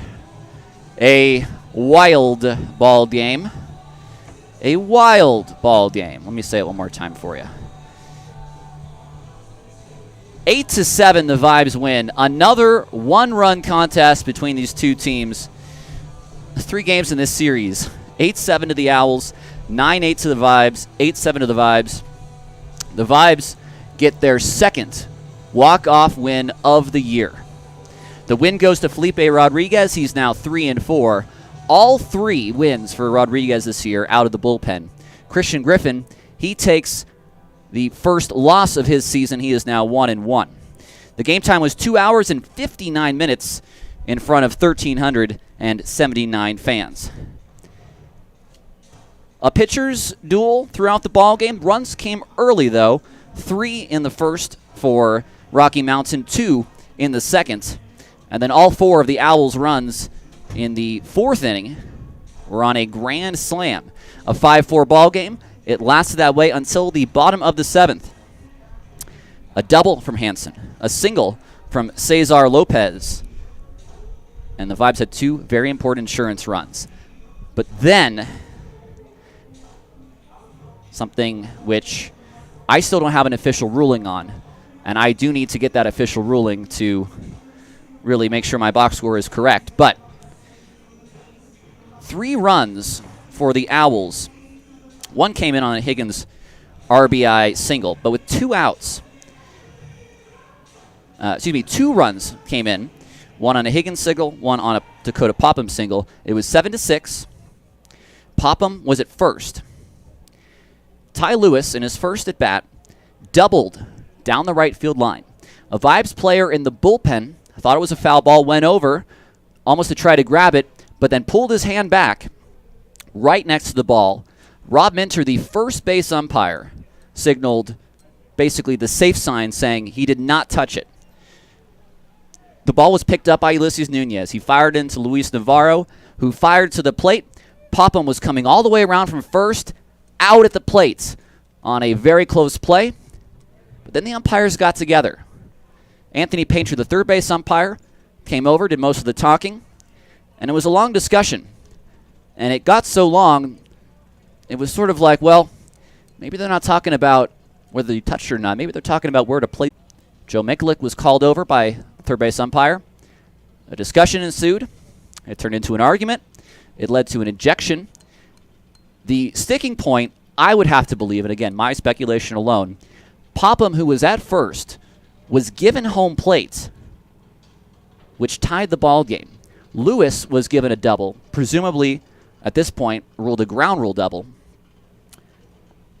But Popham was given 3 bases on the play. And I'd imagine that was the crux of the argument. But again, what we had was the third base umpire overruling the call of the first base umpire. The game was tied. Nothing you can do about it on the field. Umpires had the final say. So we went to the top of the 9th. Tie ball game, 7-7. Felipe Rodriguez came in from the bullpen, allowed a single to Alex Jackson. Brandon Crosby squared a bunt and then pulled it back. And on the next pitch, he grounded into a 6-4-3 double play, the exact thing that the Owls were trying to avoid. And then Tim Bouchard struck out looking. Bottom of the 9th, the closer comes in, Christian Griffin, trying to send it to the second knockout round of the year, at least for the Vibes. A leadoff walk to Nick Michaels brought up Ulysses Nunez. The corners were pulled in expecting a bunt. Nunez hit a ball into sort of the hole at shortstop. Kevin Higgins, who was the DH who came into the ballgame in the previous inning, booted what could have been a 6-4-3 double play. It was the 5th error for the Owls at that point. Next batter up, 2 men on. At first and second, Andrew Hansen squares to bunt, bunts it back. Squares to bunt again, puts it down. Griffin picks it up and threw it wide. An E1.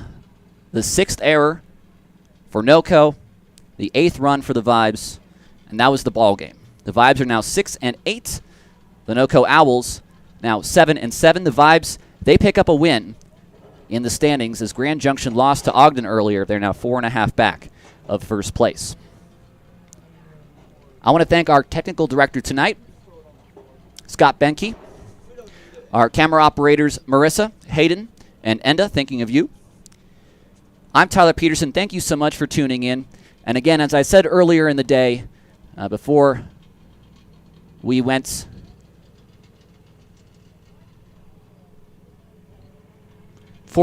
to...